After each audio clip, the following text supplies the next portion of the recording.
Okay, hey guys, it's just me at the second. Adam will be joining in a second, and then in just a little bit, Travis will be joining us as well. As he says, he's reading through the brief. Um, so yeah, I really actually wasn't expecting paperwork today. I think I was more hoping that there wasn't going to be, even though I initially seen some things on Richard Allen's case, which showed today's date, but that's not where they come from. They come from the different case number. Hi, guys. Hi, Kiwi. Hi, support with Steffa. Hi, Sweet. Here's Missing. Hi, Ben. Streamlabs, of course. Uh, Breaker 19er. We got a seagull sighting. Hi, GP. How are you? And yeah, if you guys could hit that like button.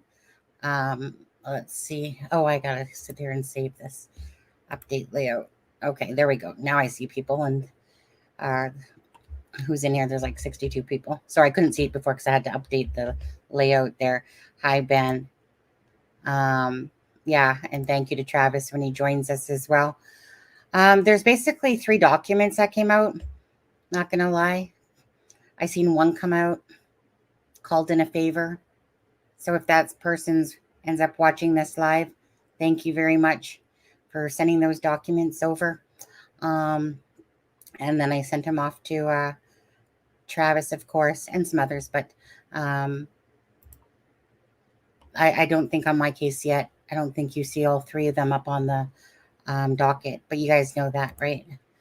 Anyone that's looking in whatever. So, yeah. So again, Adam will be here in a sec, or in a few moments. He was doing me a special favor too because he's babysitting. So this first one here is relator motion for leave to file response to respondents and attorney general's objection.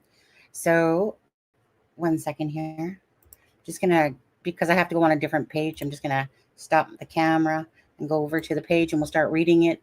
Okay, so Realtor by counsel respectfully request that the court allow Realtor to the opportunity to respond to both respondents and the Attorney General's objections to the Realtor's petition for writ of mandamus. As you guys recall, there was the Attorney General's one, and of course the respondent, Fran Gall.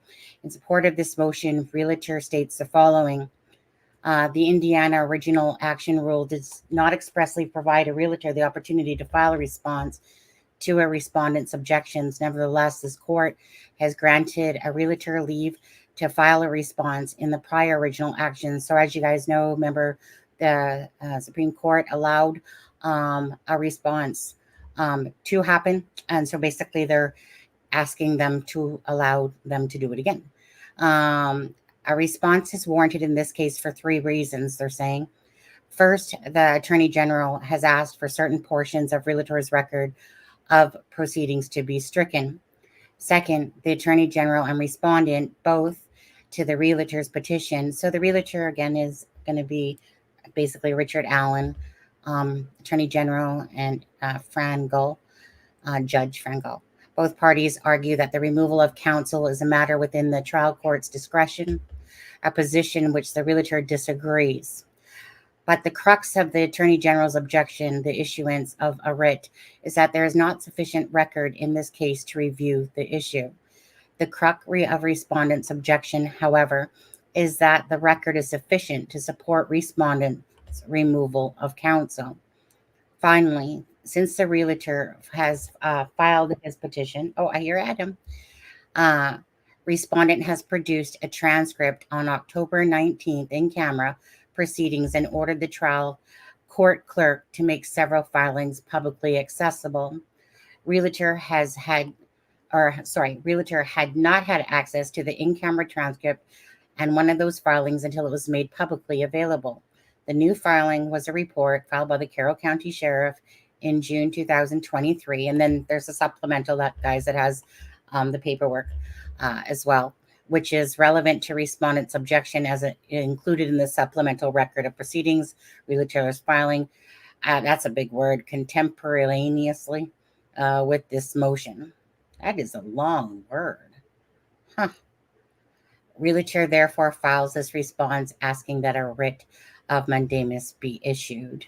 Okay, and of course, that filing is today, 3:34, for that one. Is that Adam? Oh, there he is. Hey, buddy. Hey. Thank you. And Travis said he'd be here in a little bit once he goes through the brief on there. Cool. Yeah. So did you? What did you go through? I've read them all, so I don't know how in depth, but and okay. I do have to apologize if there's any noise or anything. There is a 2-year-old in the vicinity. Hi, Colette. Hi, Boston Christian. Oh, that's what I was gonna say. So, Metal Mama, sorry, I happened to notice that because when the thing went off, it just said $11.95 tip or something like that. When I heard the Streamlabs go off, so I thought you just kind of went there and left a tip or something. But then when I was on the fourth wall today, I was like, oh, she bought a Christmas mug. So, anyways, got my mug. You love it? Good. Thank you very much. There's two mugs out there. Thank you for purchasing one, Metal Mama Michelle. Okay, so hi Alexa, how are you? And I bet that was a great live last night, guys. Thanks again to Jeff and Alexa for joining us. Yeah, I bet you're a great babysitter. Yeah, he babysits me all the time, keeps me out of trouble sometimes. True. Yeah. Okay, so as for this one, I mean, I guess it was pretty self-explanatory, but go ahead, Adam. Right.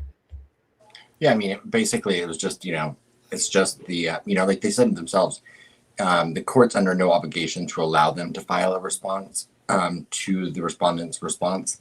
So, this is just their motion requesting that they are able to. And then the next document that we'll read is the Oh, you want to read the supplement one first? Well, because it's referring to June 23rd. Let's just get that one out of the way. Right. So go ahead if you want, Adam. And yeah, so really quickly though, so the motion they're asking permission to file is basically just the one that we're going to read after this. And on my case, it does say pending the court's approval of them being able to file it, but I'm sure the court will allow it. Yeah. My thing's blurry. So let me go scroll down. Sorry. Okay. So Exhibit W there, report from Carroll County Sheriff, and then Exhibit W. Okay, go ahead, Adam. So this was a transport order that we've all seen before that was entered on June 12th, 2023. That says comes now the court, having reviewed defendant Allen's motion for a transport order, now grants said motion and directs the Carroll County Sheriff's Department to facilitate the transfer of inmate Robert Baston from Westville Correctional Facility to the Carroll County Circuit Court on Thursday, June 15th at 7:30 a.m. and thereafter return inmate Baston to the Westville Correctional Facility at the conclusion of the proceeding on June 15th, 2023. Defendant Allen's attorneys Bradley Rosie and Andrew Baldwin shall have access to inmate Baston for purposes of questioning said inmate.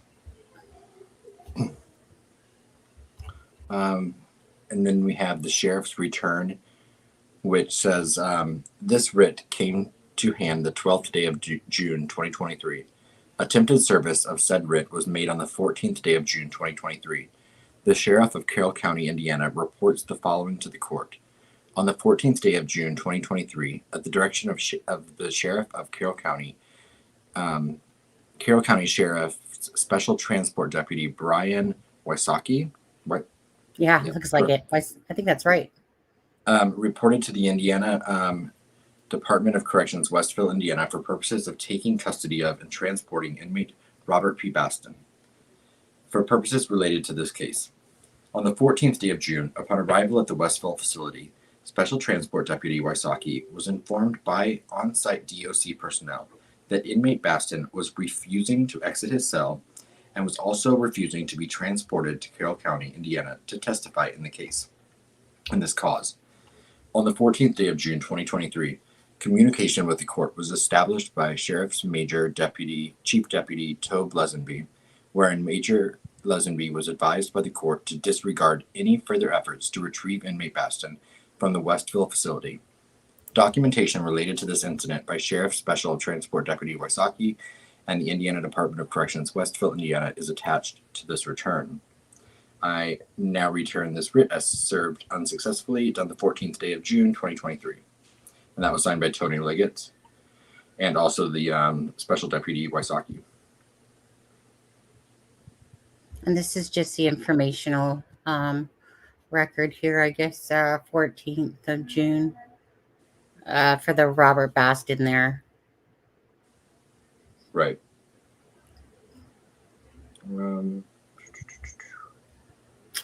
There's some notes in there. You want to read those? Yeah. On the notes section, it says, on June 14th, I, Special Deputy Wysocki Bryan, while on duty, was conducting a court-ordered transport from Westville Correctional Facility to the Carroll County Jail. Upon my arrival, I was escorted to inmate Baston and Robert's segregation unit to conduct the pickup. After waiting, a corrections officer approached me and told me Baston is refusing to come out of his cell, and told the corrections officer, F you, you can't make me go. The corrections officer told me they will have to do a cell extraction to get him to my transport vehicle. I told the correction officer to stand by and let me make a few phone calls. I was escorted back to the main gate where I was greeted by Warden John Glippo. I called Carroll County Jail Commander Lori I know, right? Sesteric, who I explained the situation to. She then made a phone call to Chief Deputy Tobe Lesenby, who contacted Judge Francis Gull's office to inform them of the situation. Judge Gull's office advised to leave Baston there if he did not want to attend the court hearing that is scheduled for 6/15/2023. I then spoke to Warden Glippo and asked if he could provide me with a letter stating that Baston refused to come out of his cell and that he did not want to go. Warden Glippo agreed that he would. He later advised me he would bring me the letter. Nothing further at this time.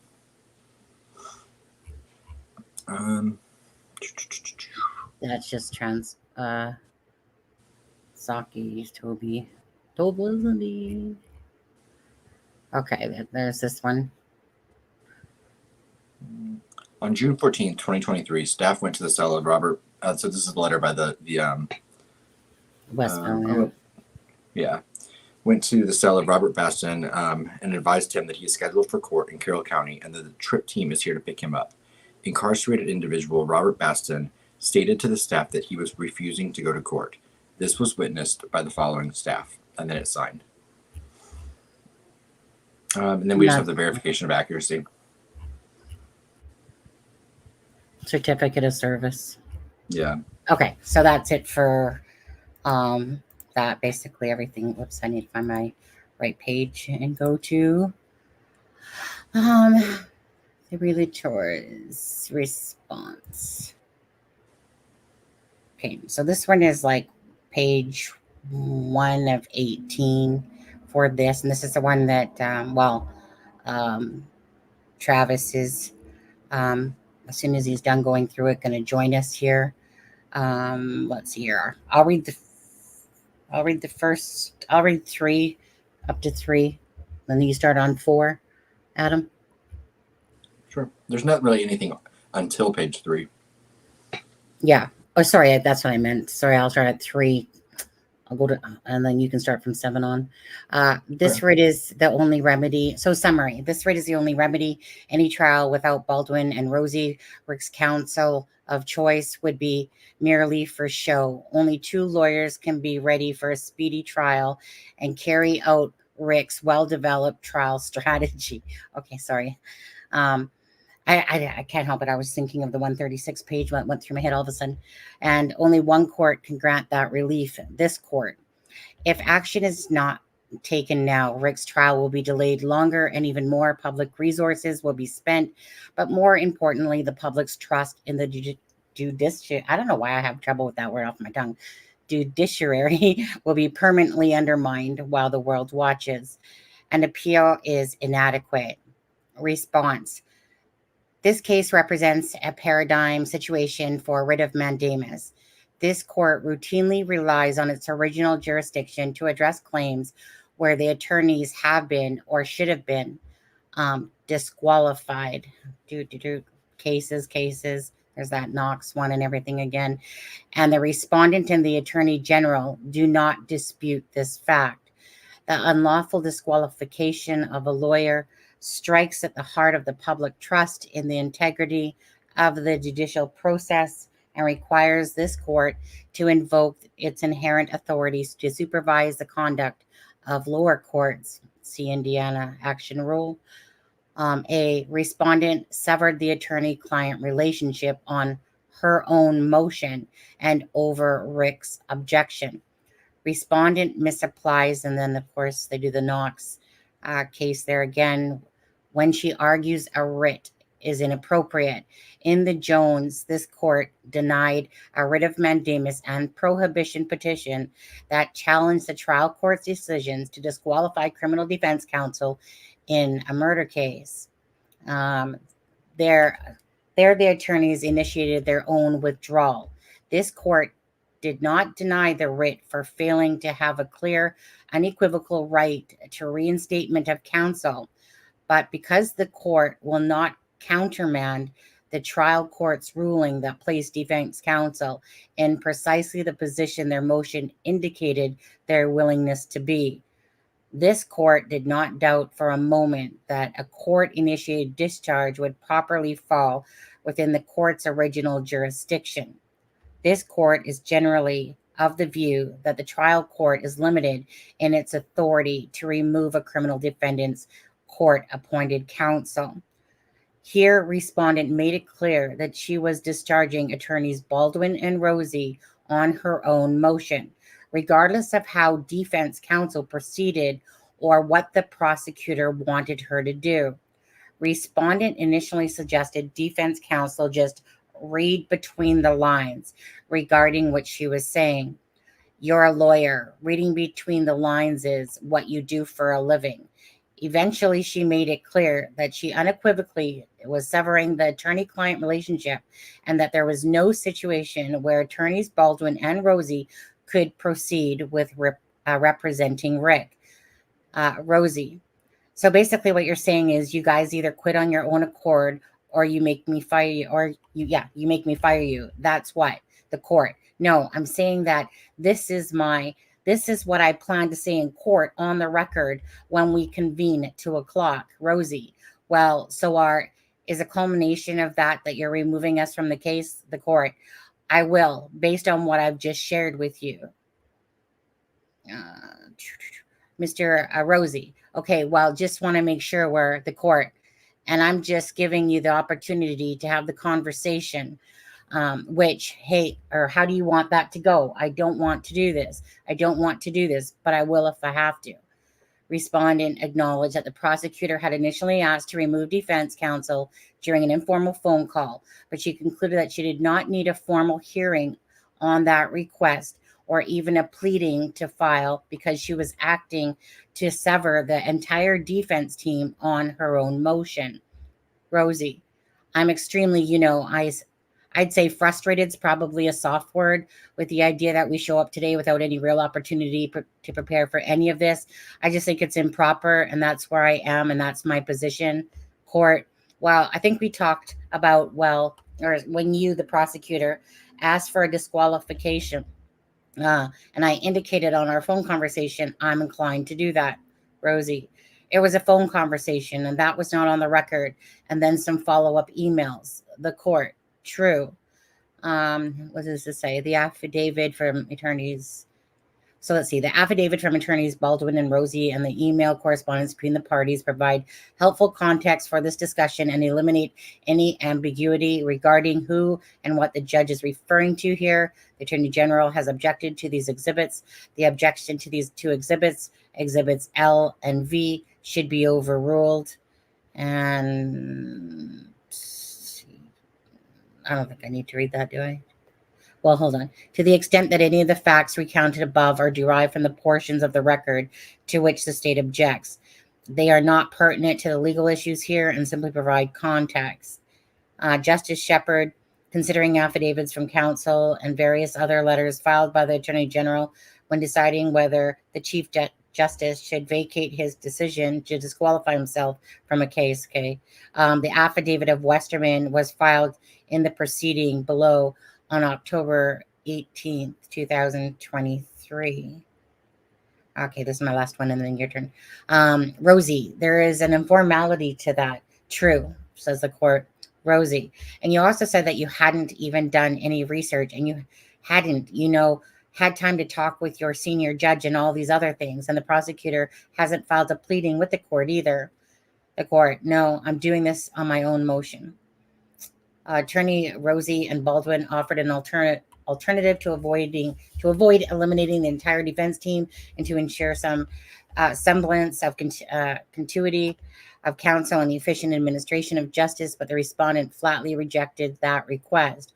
Rosie, is there a scenario where the court would accept if I stayed in the case? I'm a team player, and I'm not the kind of guy that just bails out on somebody just for the sake of doing it. But I think it's obvious that, Attorney Baldwin can speak differently, but I'm not as connected to some of, this most recent circumstances as Baldwin is. Mr. Allen is in a situation where he's going to have counsel. That's if he has new counsel, it's going to take them a year to get caught up to speed with the depth of the information that continues to come in. And so I think that his Sixth Amendment rights matter. And I'm probably one that can at least move this thing forward with some sense of judicial economy. I don't like it, and that's not what I intended to do when I came in here today. But that would be kind of the worst case scenario on our side. So is that an option that the court would entertain? The court, no. Attorney Rosie and Baldwin spoke privately with Rick and returned to the chambers to advise the judge. Rick had objected to severing the attorney-client relationship. He wants us to continue with his representation. Attorneys Rosie and Baldwin suggested that the respondent hear this directly from Rick. Suggested to the... Hold on a second, sorry. Oh, yeah. I'll just continue for a sec. Rosie, I think it's appropriate that the court let him speak into the record his thoughts, unless the court just accepts that as notice, and those are his opinions. Just let me know when you're back, Adam. I'm back, sorry. Okay, so they expressed concerns that Rick's rights against self-incrimination would be prejudiced if he was forced to speak on the public record without counsel. So they suggested bringing Rick into the chambers. It seems a little bit of a difficult position to put a man who's accused but not found guilty, put him in a courtroom and have him, have to speak to the circumstances with 15 minutes notice. I don't think it's appropriate that the court to let him speak into the record. The judge declined to hear from Rick directly because it would make the DOC uncomfortable and because she would not be comfortable having him in her office.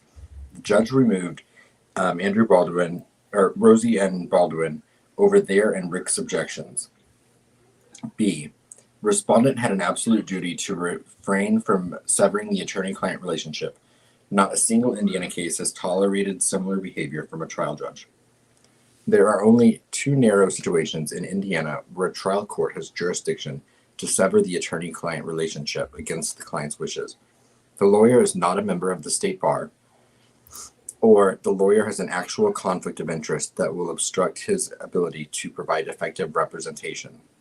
No Indiana court has ever tolerated a trial judge removing a lawyer from a case over the client's objection based on anything other than these two reasons. And throughout the 8,000 words and nearly 50 pages of briefings, the responding parties failed to present a single Indiana case tolerating this behavior from a trial judge. Every Indiana disqualification case cited by the responding parties involves one of the following: a conflict of interest, an unlicensed attorney, or a judge being reversed because she removed a lawyer from a case for some other reason. Case number. Attorney Baldwin, Rosie and Baldwin were licensed attorneys without any conflict of interest. The judge had an absolute duty to refrain from severing the attorney-client relationship. Respondent obstructed the attorney-client relationship for reasons totally unconnected to the Sixth Amendment. When respondent severed the attorney-client relationship, she was acting on subjective opinions about the defense's conduct outside of the courtroom, not on any Sixth Amendment concerns that might alter the trial's outcome.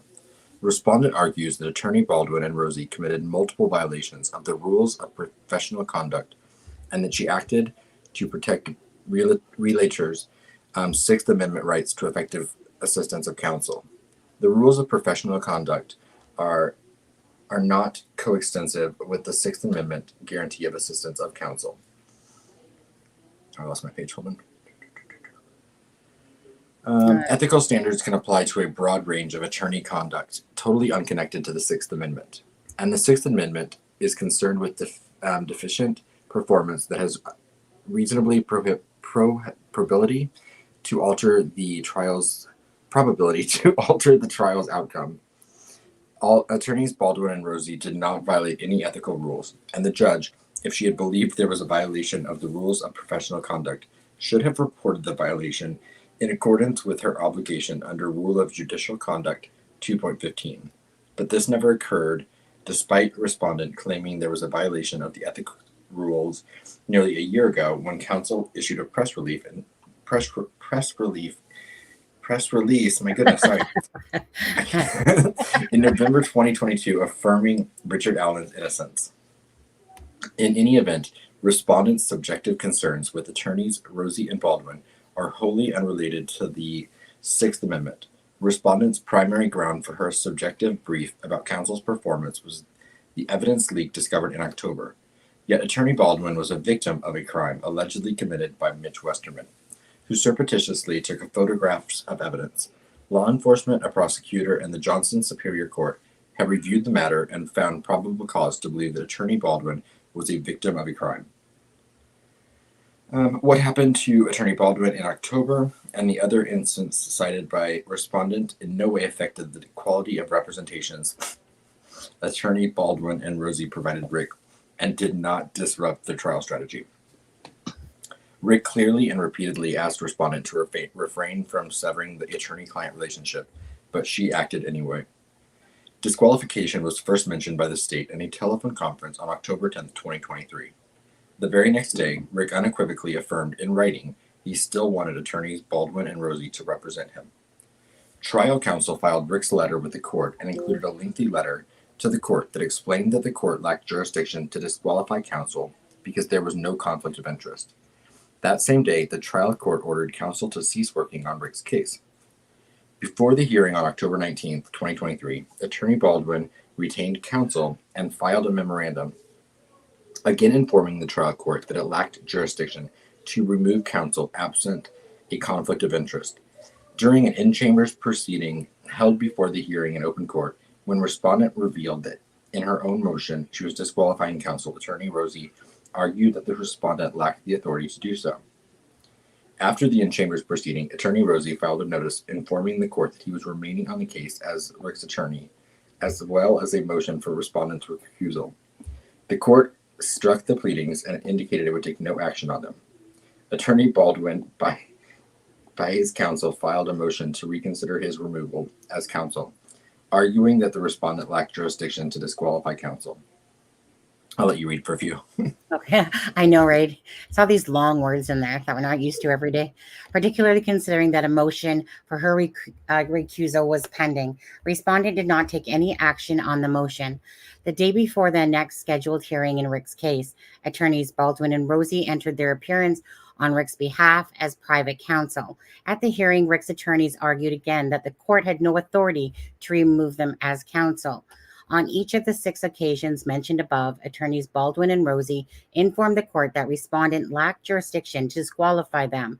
The claim was clearly and repeatedly presented to the trial court, but the trial court chose to act contrary to her absolute duty to refrain from severing the attorney-client relationship. Respondent delayed the efficient administration of justice. Respondent's conduct in this case was particularly harmful because severing the attorney-client relationship delayed the efficient administration of justice.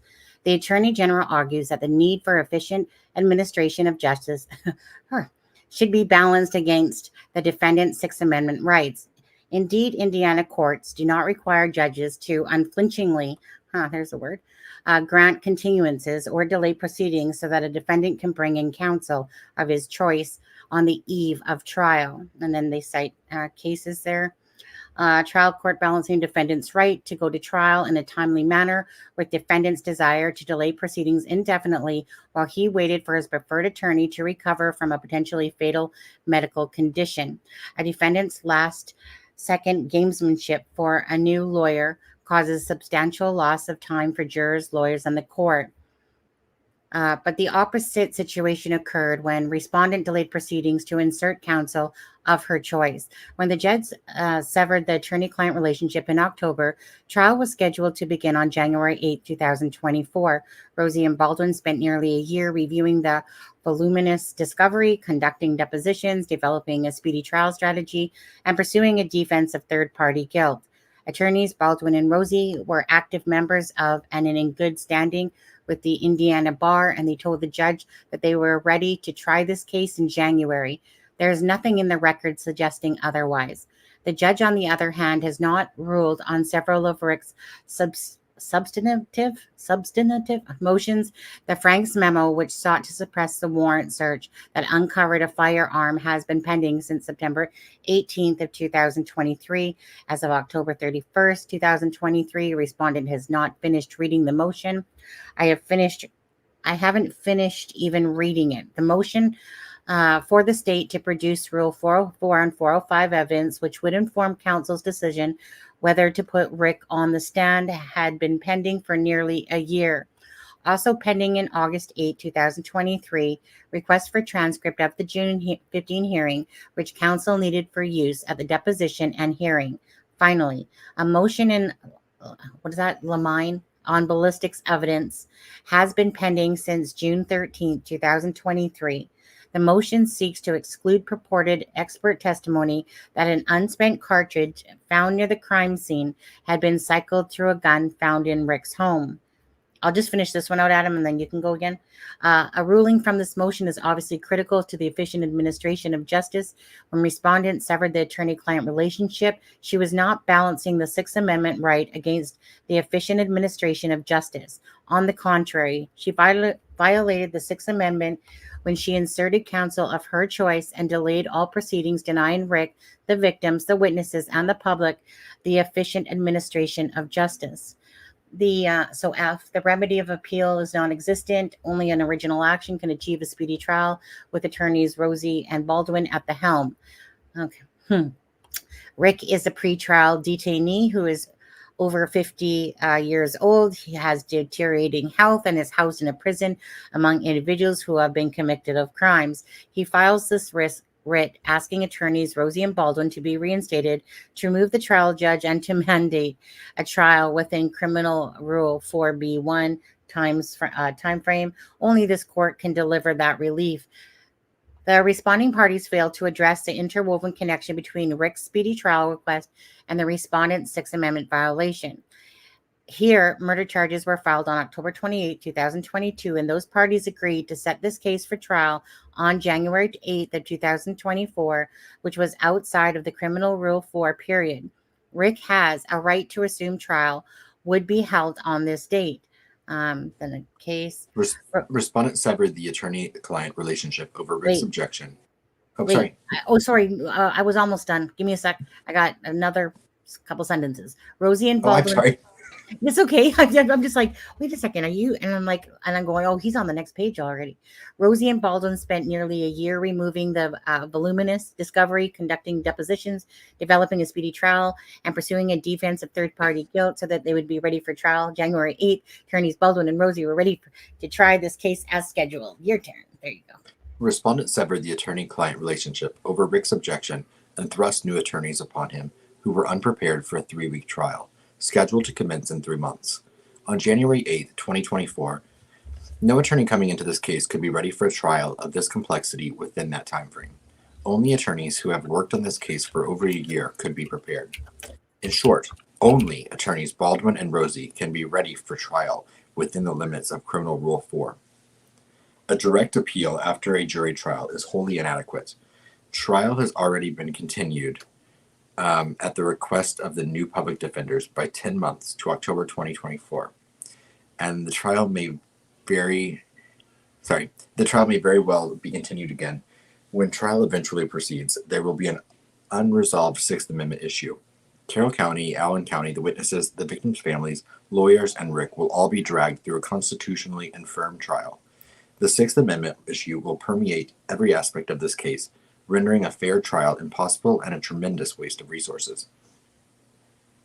Trial will be for practice only. Furthermore, the remedy on appeal will be retrial, not retrial with attorneys Baldwin and Rosie. Richard Allen wants a trial with attorneys Baldwin and Rosie, and only this court can grant that relief. Even if Richard Allen is acquitted at a trial in October 2024 or months thereafter, his rights will still be violated because justice will have long been delayed while his 50-year-old health continues to deteriorate in prison. Justice too long delayed is justice denied. King M.L. Jr. letter from Birmingham jail. An interlocutory appeal would only exacerbate the harm Rick has already suffered, even under the best of circumstances. An interlocutory appeal takes months before a decision is reached, assuming one can receive permission from both the trial court and the Court of Appeals. We must remember that reversals are but palliatives. The cure lies in these remedial measures that will prevent the prejudice of it at its inception. Given respondents' comments regarding trial counsel's performance and credibility, she cannot oversee a trial where they represent Rick. A judge shall be disqualified in any proceeding in which the impartiality might reasonably be questioned. Indiana Judicial Conduct Rule 2.11.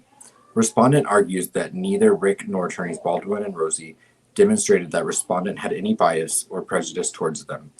Yet, even before the circumstances surrounding the discovery leak had been fully investigated, respondent indicated that she was leaning towards disqualifying counsel. Respondent also claimed counsel's motion for an immediate transfer of custody for Rick had a lot of inaccuracies. When compared to the state's affidavits, respondent indicated she was denying the motion, even though no hearing on the motion had taken place and Rick had been given no opportunity to present evidence. A respondent said the same thing about Rick's motion requesting a modification of the safekeeping order filed back in 2023, that it contained inaccuracies and falsehoods. Respondent based that on the state's evidence presented at a hearing on the motion, but failed to acknowledge that respondent relieved the sheriff of his burden to transport Rick, primary witness, to the hearing so that he could testify in court of Rick's motion. Major Lesenby was advised by the court to disregard any further efforts to retrieve inmate Basson from Westfield facility. Conclusion. This court is the only court now that can ensure Rick receives his fundamental right to counsel. A writ of mandamus is appropriate to reinstate attorneys Baldwin and Rosie as court-appointed counsel, to set a trial date within 70 days from the issuance of the writ, and to remove the special judge and appoint a new one. Okay. Oh, hold on. There's still one little thing at the bottom here.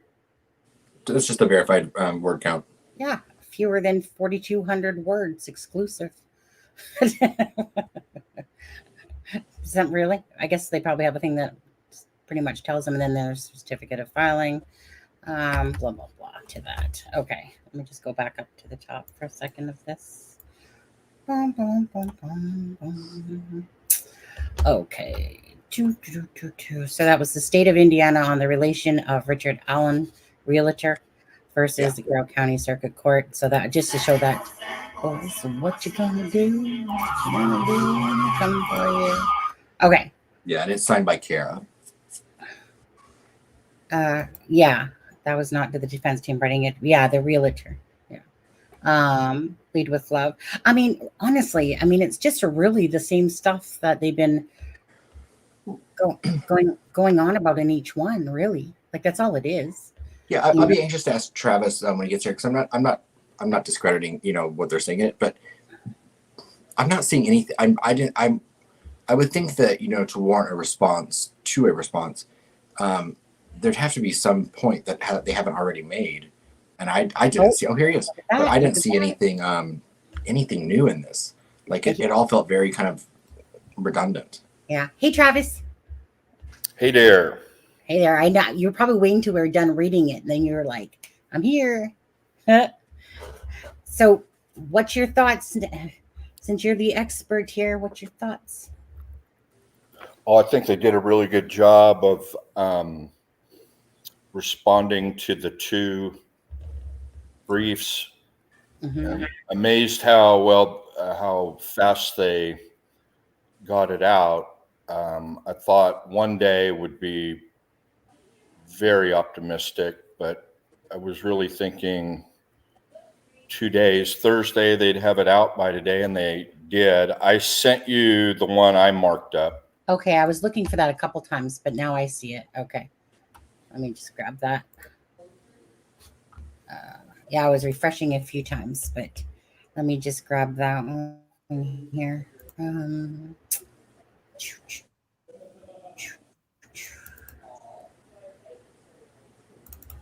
I think this should be it. I don't want to go that big. Okay, let's see here. What do you got? You got some highlights?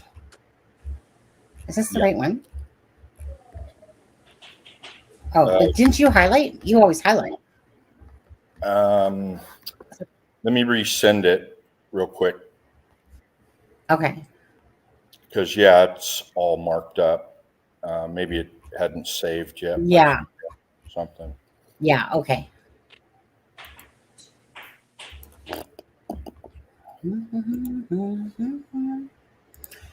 And you guys is November 30th today.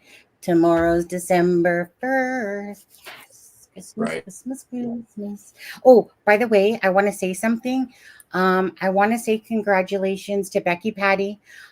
She's got the clear that she's cancer free. She made a post to that, Right. sent her a message. I'm sure some of you find people that talk to her as well, had sent her. So that is just great news, because I was literally thinking about that recently, like with this trial going on forever and stuff like that. I was wondering how her cancer was doing, if it had, come back and whatever. So Becky Patty is cancer free. So that's just amazing and awesome for her. She says basically, God wants her to still be here.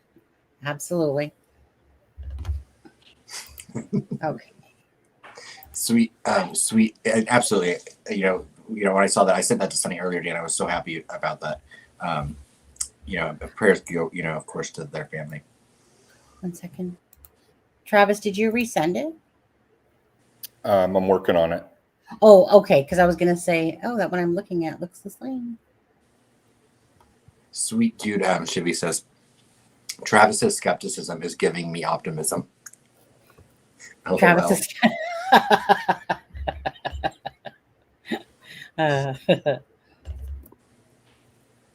I can personally hardly wait till this side of it's done with, and Me too. See exactly where we're sitting at.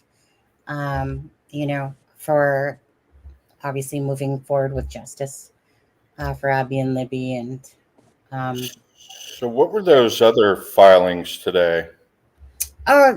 the other one was like a supplemental, and then Adam, what was the first one again? It was the first one was just the motion asking for permission to file a response. Yeah. Right, but I thought you sent me another from the criminal case about another motion to withdraw, and that they got an order. They received an order from the Supreme Court. Oh, I think what I think that was, I think that they were just moving. They were including a few of the things from, it was Kara's limited appearance, and I think that only had to do with the fact that she had to be a party in the murder case temporarily to get the transcript that for this Right, case. that was from yesterday, but I didn't look at the dates. You sent me a picture of the My Case thing, and it showed the motion to withdraw, which we already covered. I thought there was another motion to withdraw, and I thought there was an order from the Indiana Supreme Court. They included the order that was signed. I don't know why they put it onto the murder case, and they put it on there yesterday, but it was signed on the 22nd. We'd already seen it. It was the order granting permission to file a response, but it was to the one that was on the first writ, because it was signed on the 22nd. Gotcha. Okay, I gotcha. All right. So nothing going on there. No. They used to have it, Sunny. Okay, let me just take a look again. And Travis, thank you for being available short notice like this. There we go. Oh, my pleasure. Thanks for asking me. on there. Yeah, I mean, it's always, whoops, on my face is blurry. Yeah, it's always nice, Travis, that, yeah, we can, like I said, read it and talk about it, but, you're a qualified attorney, and people look to, people like you for a bit of understanding and guidance for sure. So let me just pull that up now. And yeah, I totally appreciate that. And okay, so that's number 2. Okay, bring this up. Okay, that's, why is it doing that? Why is it doing that? Because I can see it. It's funny because I can see it, Travis, when you sent it to me. Um, so this is number 3. Hold on. Realtor's response, 2 notes. Let me try that again. Uh, So I renamed it and it has there we TW go. notes at the There you go. end. Yeah, we're good. We're good now. Okay. Let's see. I didn't see any questions in the interim. If you all caught questions, we can answer a couple right now, but I was just going to go through my notes. Right. Yeah, go ahead. Do you want me to start at the summary part? Leave it there for you? Yeah. So I guess just start at the table of contents and Okay.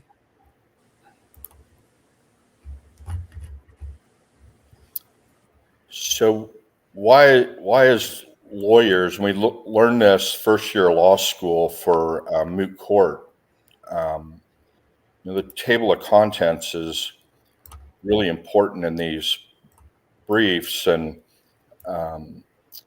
because it's an outline for the court to look at, what's going to be argued here, and especially in I'm going to refer to this as the reply brief, as Adam correctly explained.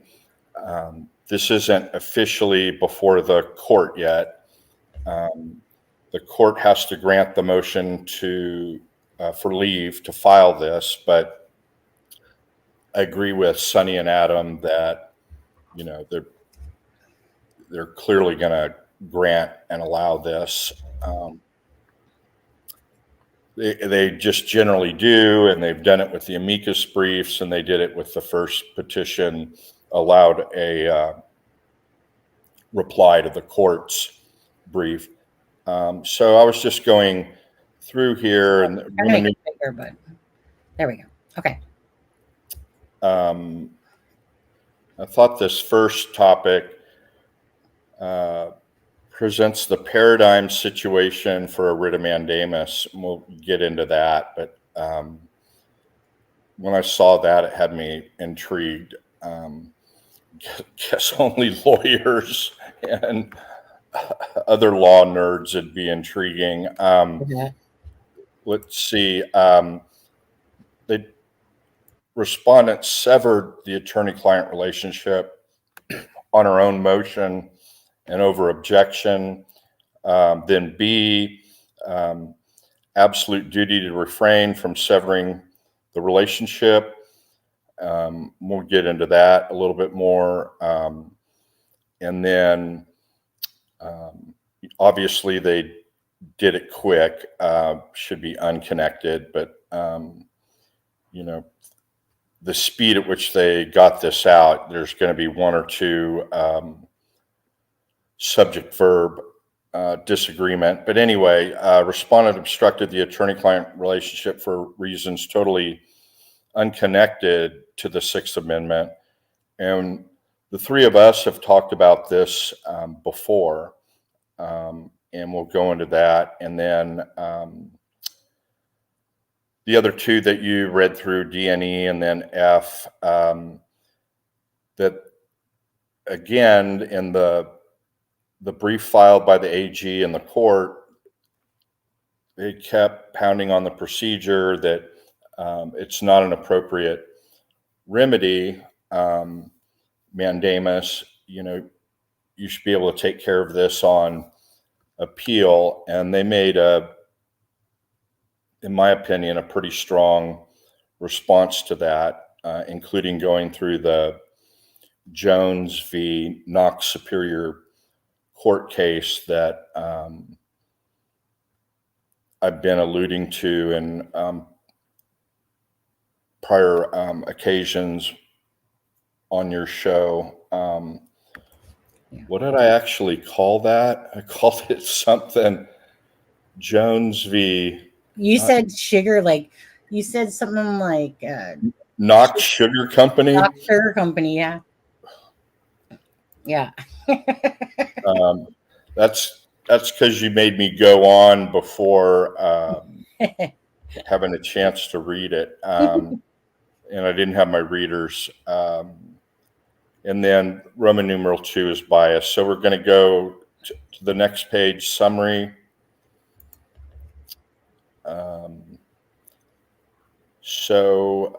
As most good appellate attorneys do, they give the court a little preview of what they're going to say, then they say it, and then they conclude. That's primacy, recency. You're all familiar with that. Strongest arguments first, so on and so forth. I thought this first line was interesting. This writ, and people here and other places have been talking about this, the risk that if the court doesn't decide, the Indiana Supreme Court doesn't decide this case on the merits one way or the other, then, quote, this writ is the only remedy. Any trial without Baldwin and Rossi, Rick's counsel of choice, would be merely for show. And then they conclude with that. We don't need to read it all over again, but more importantly, the public's trust in the judiciary will be permanently undermined while the world watches. An appeal is inadequate. Their first argument, this paradigm situation. So we all know what a paradigm is, right?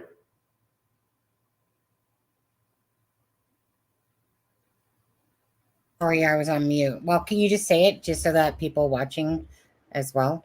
Could you? Yeah. A paradigm is it's just what the established understanding or rule is. And when you have a paradigm shift in medicine, for example, it's a new discovery. The paradigm might, for example, have been to use leeches to cure an ailment, or cupping. I don't know if people know what cupping is, but it was to take a cup with alcohol, light it on fire, and then put it on the chest of the patient. Right. Take bloodletting. Yes. And at one time, that was the paradigm. And then there was a shift to, that's just ludicrous. So, paradigm situation for a writ of mandamus. So what they're saying is, despite the arguments of the AG and the court, this situation, this very, very unique situation, is appropriate.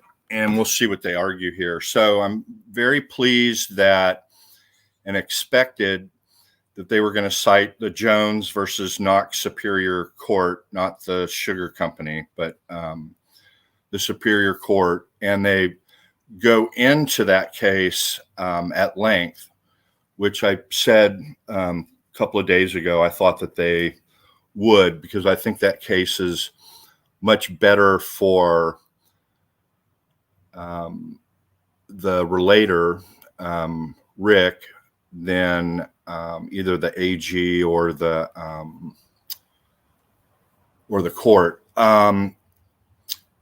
So they say this court routinely relies on its original jurisdiction to address claims where attorneys have been or should have been disqualified. And then they cite the 4 cases ending with Jones v. Knox Superior Court. Excuse me, I'm sorry. Then I have in that red box, respondent and the attorney general do not dispute this fact. That's important. They're pointing out to the court that there's no dispute on the law about this, that the Indiana Supreme Court has addressed this situation in the past. Now, then they argue that unlawful disqualification, a lawyer strikes at the heart of public trust. I think they mean and the integrity of the judicial process there, don't you think? Says in the, I think it meant and the, and requires this court to invoke its inherent authority to supervise the conduct of lower courts. So they're arguing here that in addition to the other things that original action is for, in the rules on original actions, and there's a whole set of rules, one of which you have to seek leave of the court to file this reply. That's one of the later rules, but it also mentions in general that an original action can be used to invoke the inherent authority of the Indiana Supreme Court to supervise the conduct of lower courts. So they're providing additional reasons why the Indiana Supreme Court can properly rule on some of the merits of this case. Now here they're pointing out that, and this is to distinguish it from the Jones v. Knox Superior Court case, this argument A, severed the attorney-client relationship on her own motion.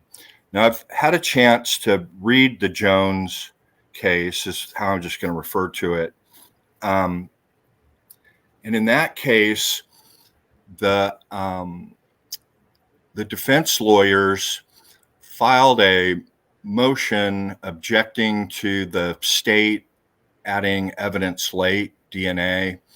And the court kind of split the baby in the decision and said, I'm not going to allow the DNA, but I am going to allow this, and I'm going to give you an extension of time to address it.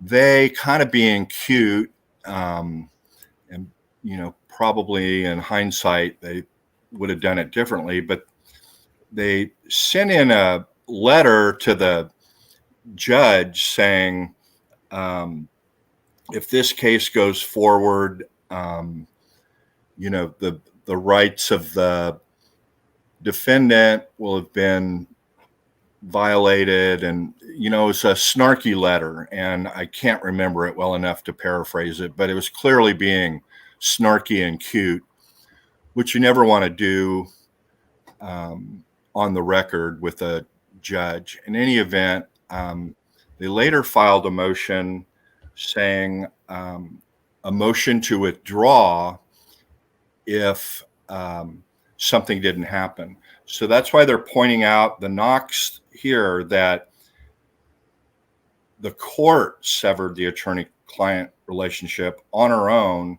and over objection to distinguish it from the Jones case. And in Jones, this court denied, we're going over to the next page, writ of mandamus and prohibition petition that challenged the trial court's decision to disqualify criminal defense counsel in a murder case.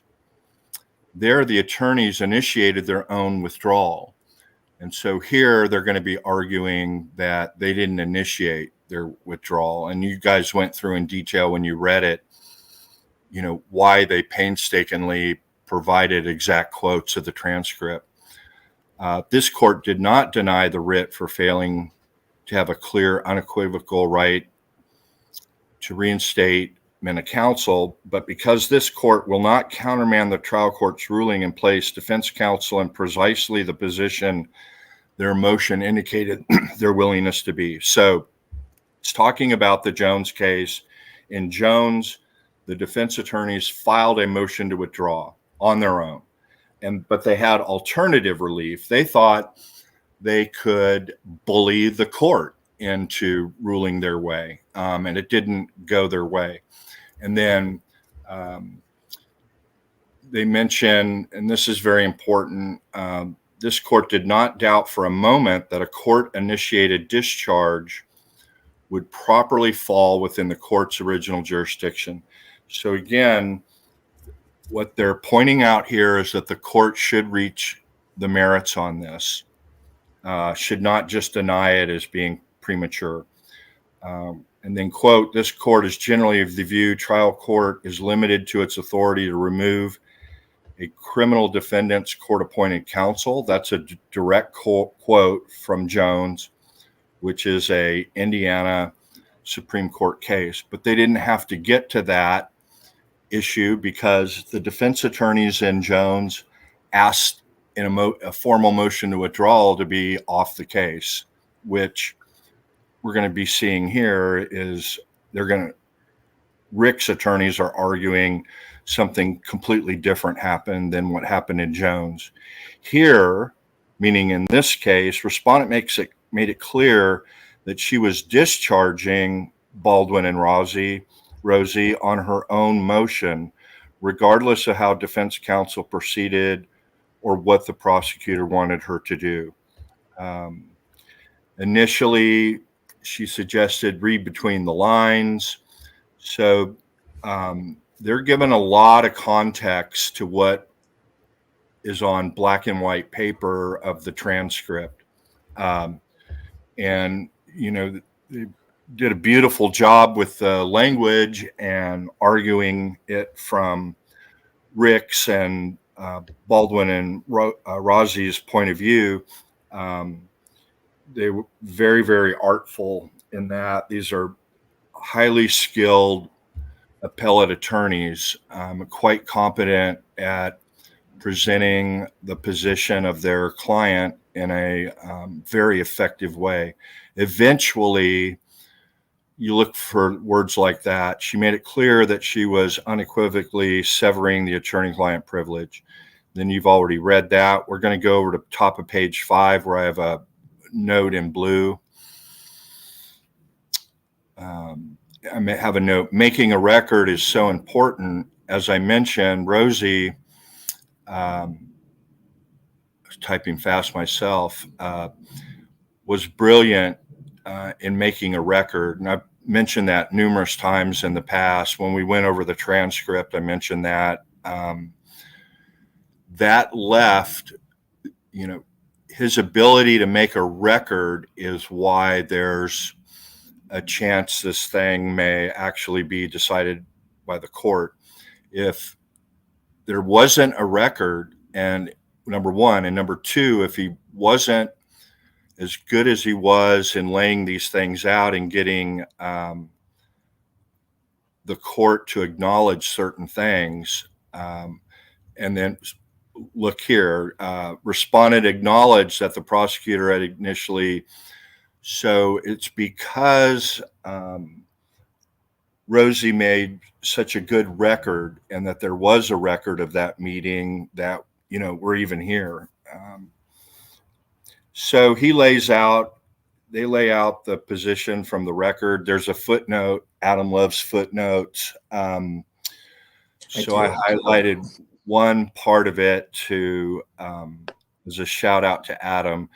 To the extent that any of the facts recounted above are derived from the portions of the record to which the state objects, they are not pertinent to the legal issues here and simply provide context. Roman numeral 1, footnote 1 is they are laying out because the AG objected to certain matters being referred to in the record, are laying out that they're not being offered as evidence in the case, which are under the rules of evidence. They simply attach them to give context. And then they cited examples of courts looking at what was part of a record for a petition for writ of mandamus and having no problem referring to things. Why this is important is part of the context of how the sua sponte removal of the judges, of the attorneys came about, is in those emails. And so it's important for them to make sure the Indiana Supreme Court refers to those emails. Then over to page 6, you guys read through all of this, and we'd seen it before. They're arguing how they feel the course of the meeting, in camera, in chambers, conversation went forth, and they're arguing it from their point of view, what they think it means. Then over to the next page, 7, the highlight. Let me know when you're there, Sunny. I'm there. The judge declined to hear from Rick directly because it would make the DOC uncomfortable, and because she would not, quote, she would not be comfortable having him in her office. And they reference, we've talked about this here multiple times. What do we think the gist of what she was saying? Was she, was that showing bias to Rick that wouldn't have her in the office? I made a note here. They don't specifically say this shows bias, but they went to the effort to put that in there.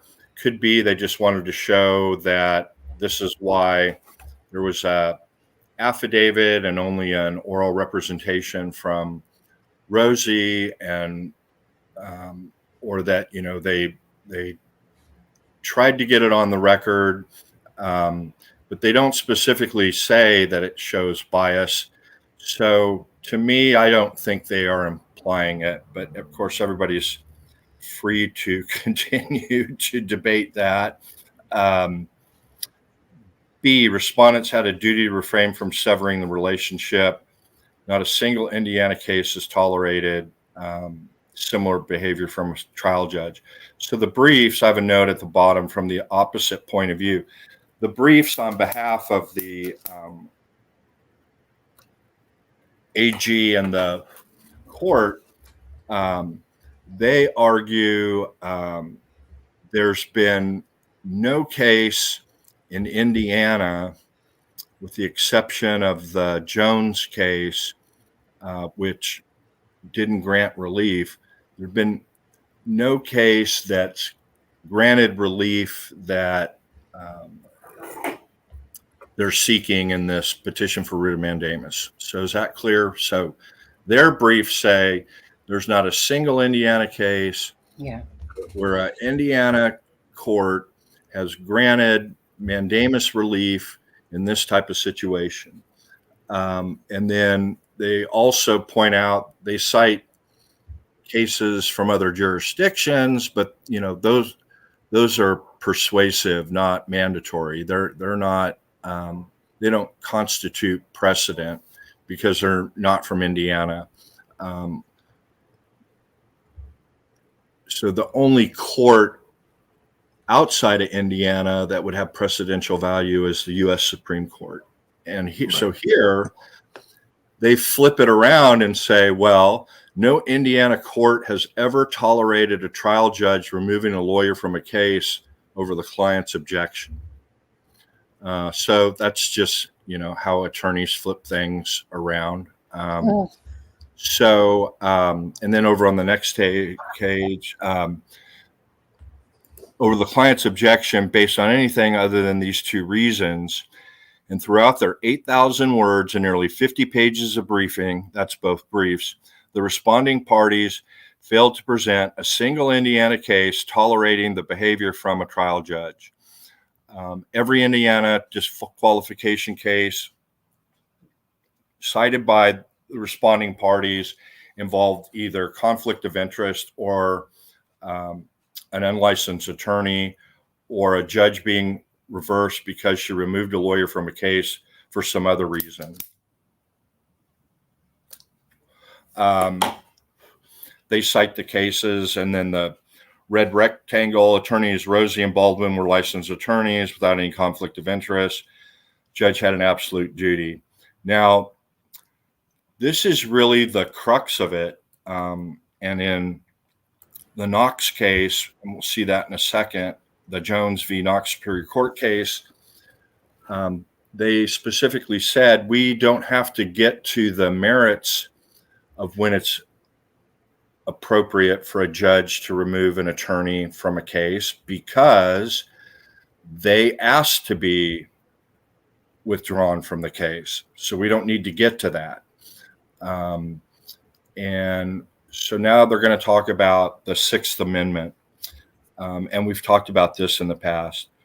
The court was acting on subjective opinions about the defense's conduct outside the courtroom, not on any Sixth Amendment concerns that might alter the trial's outcome. So this is the argument that not properly securing the conference room doesn't impact his ability to have effective counsel, has nothing to do with what's going on in the courtroom. This ties in with the argument that these exhibits were going to be part of the trial anyway. It goes to that no attorney-client communications were leaked that prejudiced Rick.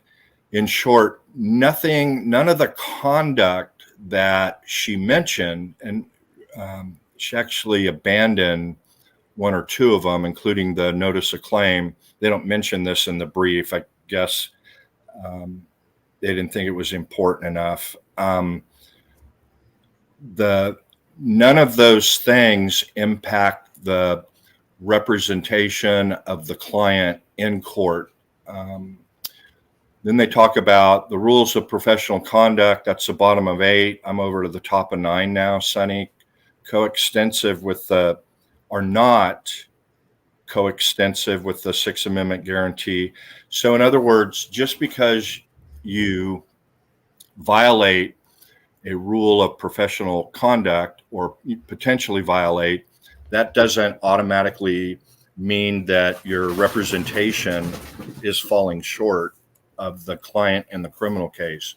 And that's exactly what happened in the Jones case. The court referred both attorneys for their snarky letter to the Commission on Lawyer Ethics in Indiana, whatever it's called. Then they cite Seventh Circuit federal law, which Indiana is in the Seventh Circuit with Illinois and Wisconsin, citing Strickland's Supreme Court case. And that case apparently holds the Sixth Amendment is concerned with deficient performance that has a reasonable probability to alter the trial's outcome. They're saying, and I agree, none of what was pointed out by the court in that in Chambers meeting, none of that goes to the representation of the client in the criminal case and their effectiveness. It's not going to affect the outcome. They say in summary, did not violate any ethical rules. And then they turned it on the judge. And the judge, if she believed there was a violation of rules of professional conduct, should have reported the violation in accordance with her obligation under rules of judicial conduct. The rules of lawyer professional responsibility, those are our ethics rules, and the canons of judicial conduct, both require, we're under a duty to report unethical conduct if we see it. We don't have a choice. And in other words, if we're aware of it and we allow it, we could be in trouble. So pretty rare, and there's a number of reasons for that. But they say that she has an obligation to report it, and then point out clearly, but this never occurred despite respondent claiming there was a violation of ethical rules nearly a year ago when counsel issued a press release in November 22 affirming innocence. Now, I have to keep in mind here, the court didn't accuse Rosie or Baldwin of unethical conduct directly in that transcript. It was the attorney writing the brief on behalf of the court that pointed out that those are ethical violations, which I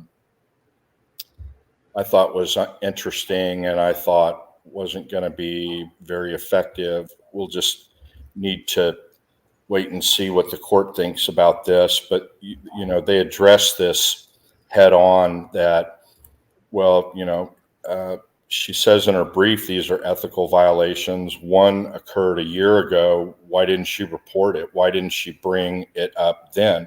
Because the only thing in the record was in response to that, a day later, either the gag or the protective order got filed.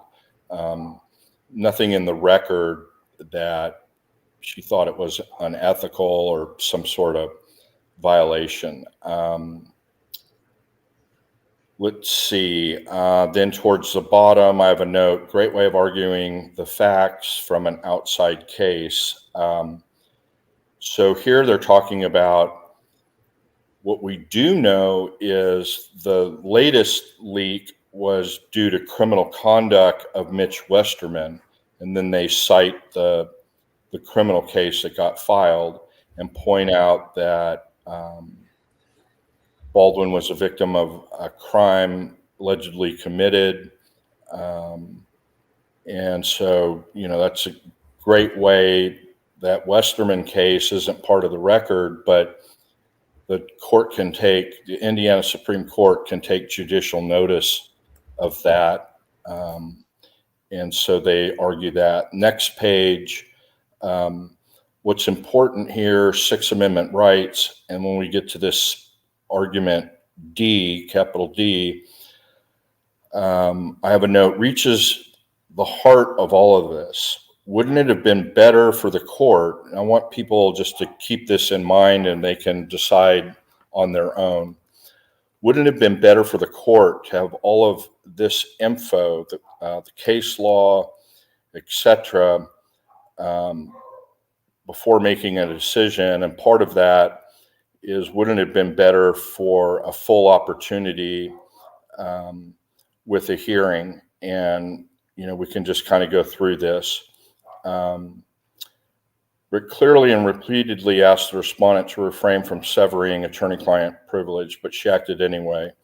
First, mentioned disqualification was mentioned by the state in a telephone conference on October 10th, referring to record volume 2, page 37. I don't know if that's the transcript or if that's one of the emails. The very next day, Rick unequivocally affirmed in writing he still wanted his attorneys. So they're providing the context. We've had discussions here on prior shows. Didn't they ask for this hearing? Weren't they the ones that requested the hearing? Well, they're laying out from their perspective what they think actually happened here, and they get the last word, and I think they've done a pretty effective job of getting the context of things from their point of view. They've done a better job of it than the state or the court or the AG did in their briefs. They filed the letter, included a lengthy letter to the court that explained the court lacked jurisdiction to disqualify. That same day, the court ordered counsel to cease working on Rick's case. That's important. They wanted to get out there. That's what they're inferring there, is that the court made up its mind on that day. Before the hearing on the 19th, I would never have called it a hearing, but they did. Baldwin retained counsel, filed a memorandum, again informing the trial court that it lacked jurisdiction. During in-chambers proceeding held before the hearing in open court, again, I never would have called that a hearing in open court. When respondent revealed on her own motion she was disqualifying counsel, Rozzi, again, this is him making the record, say he did not believe the court had the jurisdiction to do that. Point out after the in-chambers proceeding, filed a notice informing the court he was remaining on the case, as well as a motion to recuse. Court struck those. Baldwin, by his attorney Hennessy, filed a motion to reconsider his removal as counsel, arguing the respondent lacked jurisdiction to disqualify counsel, particularly considering that a motion for her, next page, considering that a motion for her recusal was pending. Respondent did not take any action on the motion for reconsideration. I have a note there, problem. Is that going to be a problem for the court? According to the ISC, we'll wait and see. Then on the 30th, Baldwin and Rozzi entered their appearance as private counsel, again arguing no authority to remove. And then they conclude by saying on each of the 6 occasions mentioned above, Baldwin and Rozzi informed the court lacked jurisdiction to disqualify them. But the trial court chose to act contrary to her absolute duty to refrain from severing the attorney-client relationship. Now that assumes that there is an absolute duty. And why they're using the term absolute duty, you all will recall, mandamus is only appropriate when there's an absolute duty, not a discretionary duty. So you can't use a writ of mandamus petition to get one to disagree with a ruling on a motion. You don't like it, didn't go your way. That's discretionary. Can't bring a petition for that. It would be automatically dismissed by the Indiana Supreme Court. So they keep trying to put at the forefront this absolute duty to refrain from severing the attorney-client relationship. Then they talk about the delay, and they re-argue this huge delay that's going to be occasioned, and we'll see how they mention that. They do acknowledge that a defendant can't last minute seek to substitute counsel if it'll delay the trial. Indeed, Indiana courts do not require judges to unflinchingly grant continuances or delay proceedings so a defendant can bring in counsel of his choice on the eve of trial. So they're showing or reminding the Indiana Supreme Court where a judge can deny substitution of counsel, and that's when it would delay things. And here it would not. They said in their filings that they were willing to do it pro bono, that they don't need a continuance. They want the trial date set for the beginning of next year. Over to page 12. But the opposite situation occurred here. Respondent delayed proceedings to insert counsel of her choice. Again, this refers to her naming the 2 attorneys, not going through the the process laid out in the plan of this county that they're in. Again, reminding that they're both in good standing in the bar, and they were ready to try the case. Now they point out in this paragraph, the Franks memo, they point out a number of delays on things, showing that in addition to appointing new counsel and continuing the trial for nearly a year, that there are other things that have been pending for a significant amount of time that have not been ruled on. Has not ruled on several of Rick's substantive motions. The Franks memo, which sought to suppress the warrant search that uncovered a firearm, has been pending since September 18, 2023.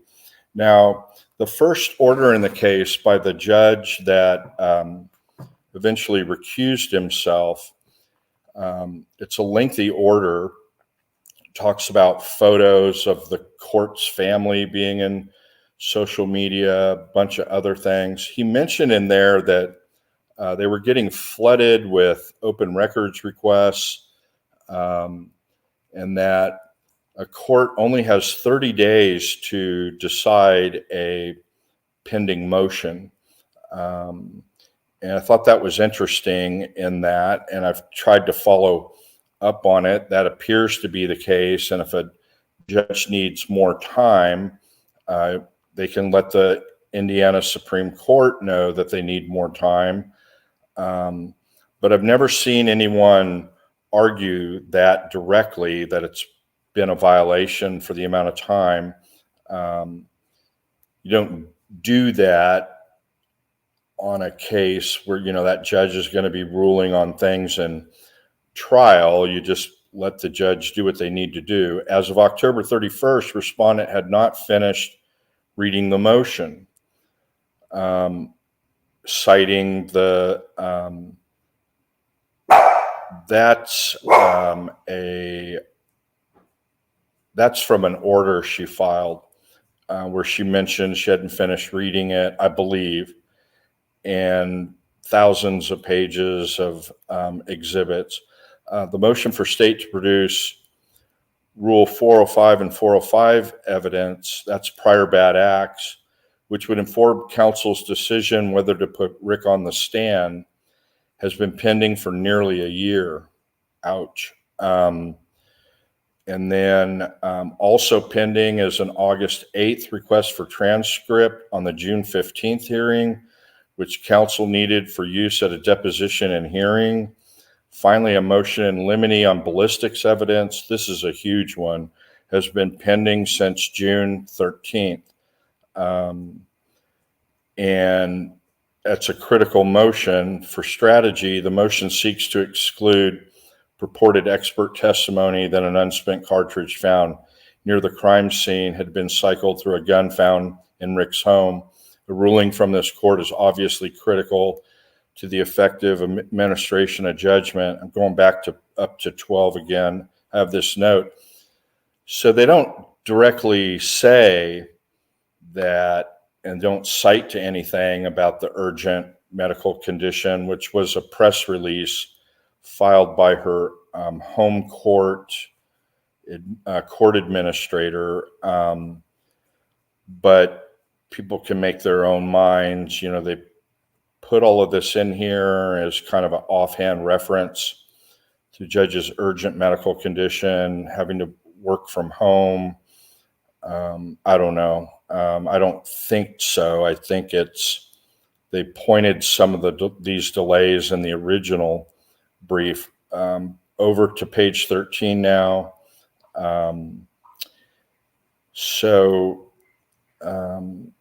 They're saying the court severed the attorney-client relationship. She was not balancing the Sixth Amendment right against the efficient administration of justice. On the contrary, quote, she violated the Sixth Amendment when she inserted counsel of her choice and delayed all proceedings, denying Rick, the victims, the witnesses, and the public the efficient administration of justice.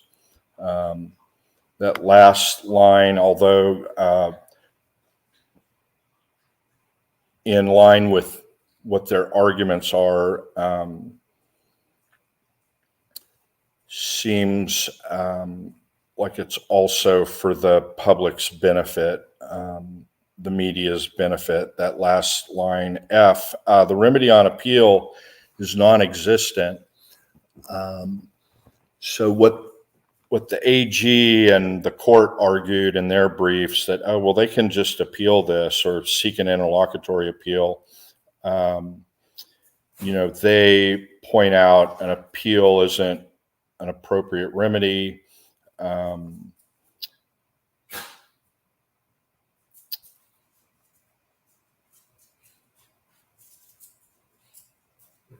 They, towards the bottom,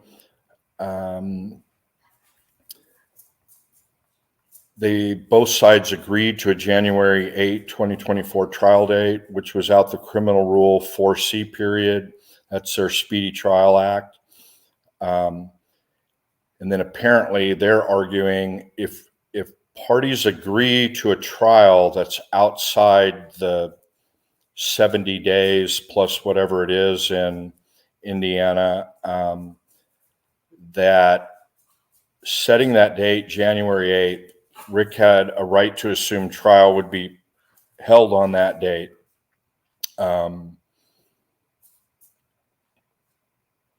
And they point out at the bottom of 13 all the things that they did in order to be ready for January. Over to 14.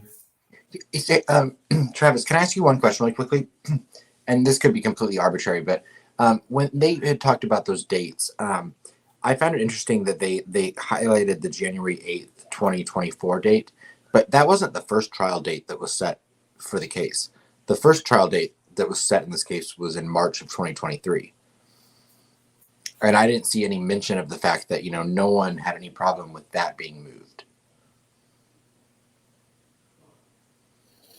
That could be for a number of reasons, that they were getting into it, discussing the discovery, and that there were representations when all the discovery would be available, and that date looked realistic, and then something could have changed. But okay. They're arguing what the last set date was, January 8th, and that they are justified in relying that's a good solid date. Okay. That's the only reason I can think of why Okay. I didn't mention the 13th. And before you go on, can I ask you one more quick question? Does it change at all the fact that they hadn't actually filed for the speedy trial thing? I know they said they were set to do it on November 2nd, but the fact that it had never actually been filed, does that change, possibly how the Supreme Court may decide on that factor if they hear it? It certainly could, and that's why they put in this additional case, that they're basically saying they didn't even need to file that according to this case, if they're correct, haven't read any of these cases other than the Jones v. Knox Superior Court. But assuming they're right on that would seem to suggest they're not required to file the motion. And I can't remember, because we went through it so quickly, how much either the AG or the court spent on that in their briefs, if anything at all. I can't even recall that they mentioned it, but we went through it quickly, and they may have really harped on that. I don't know. Okay. And if they didn't really make a big issue of it in either of those briefs, then I don't think it's really going to be something that the Indiana Supreme Court's going to highlight. But if they did pound on that they never filed the motion, it was late. That was in the original petition, and again, the Kara, these are really, really good attorneys. They were anticipating a lot of the arguments, some of which the court or the AG did argue, and others, they didn't. And so it's hard to say how much significance the ISC is going to give the fact that a formal written demand for a speedy trial wasn't requested, and that they were only anticipating doing it. Over the next page, only Baldwin and Rosie can be ready for trial within the limits of Criminal Rule 4. Well, they are highlighting this, Adam, using this as an argument that Rick has the right to that trial date in January. Right. So And this that's why I found it interesting, since they hadn't actually filed it. Yeah, this may force the court to look at it more closely and look at that it wasn't filed, that they were intending to file it, and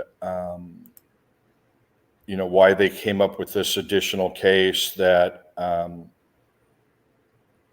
the parties agreed to set the case for a trial on January 8, 2024, which is outside the Rule 4C period. Rick had a right to assume, I'm back on 13, trial would be held on that date. So apparently there's at least one Indiana Supreme Court case that by everybody agreeing to set a court trial on a date that's outside the normal period, the defendant can rely on that without there being a motion to continue by the state or somebody else. And then they're arguing that this huge delay now is denying him his right to a speedy trial. So they may look at that and agree and say, well, you should have filed the motion. I can't argue that now. Or they may say, yeah, you didn't need to file it based on State v. Henson. Then that red rectangle in the middle of 14, when trial eventually proceeds, there will be an unresolved, and this is important. So we've talked about this a lot, and they're pointing it out dead bang. When trial eventually proceeds, there will be an unresolved Sixth Amendment issue. Carroll County, Allen County, the witnesses, the victims' families, lawyers, and Rick will all be dragged through a constitutionally infirm trial. The Sixth Amendment issue will permeate every aspect of this case, rendering a fair trial impossible and a tremendous waste of resources. Trial will be for practice only. Constitutionally infirm, I like that. Trial will be for practice only.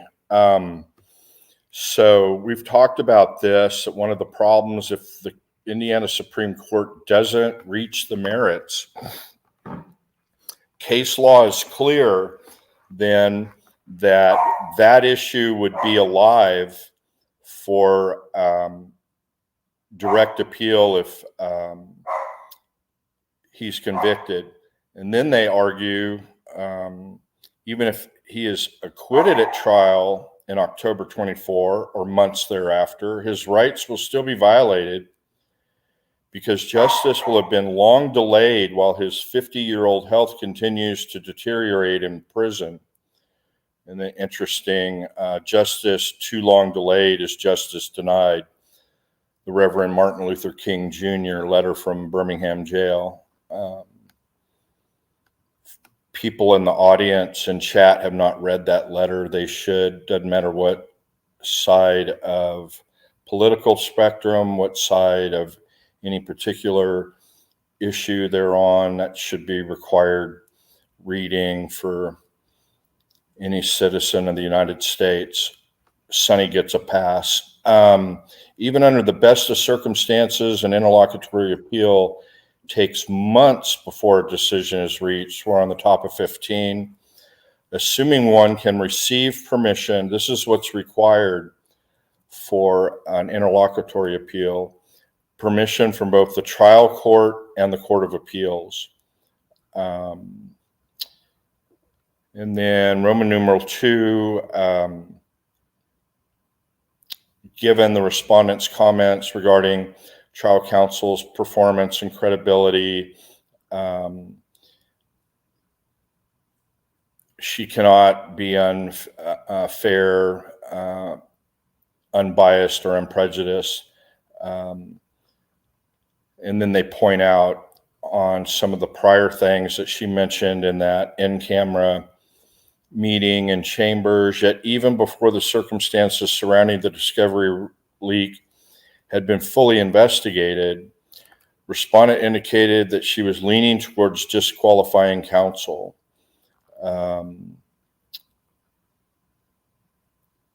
Mentioned there were a lot of inaccuracies on motion for transfer of custody.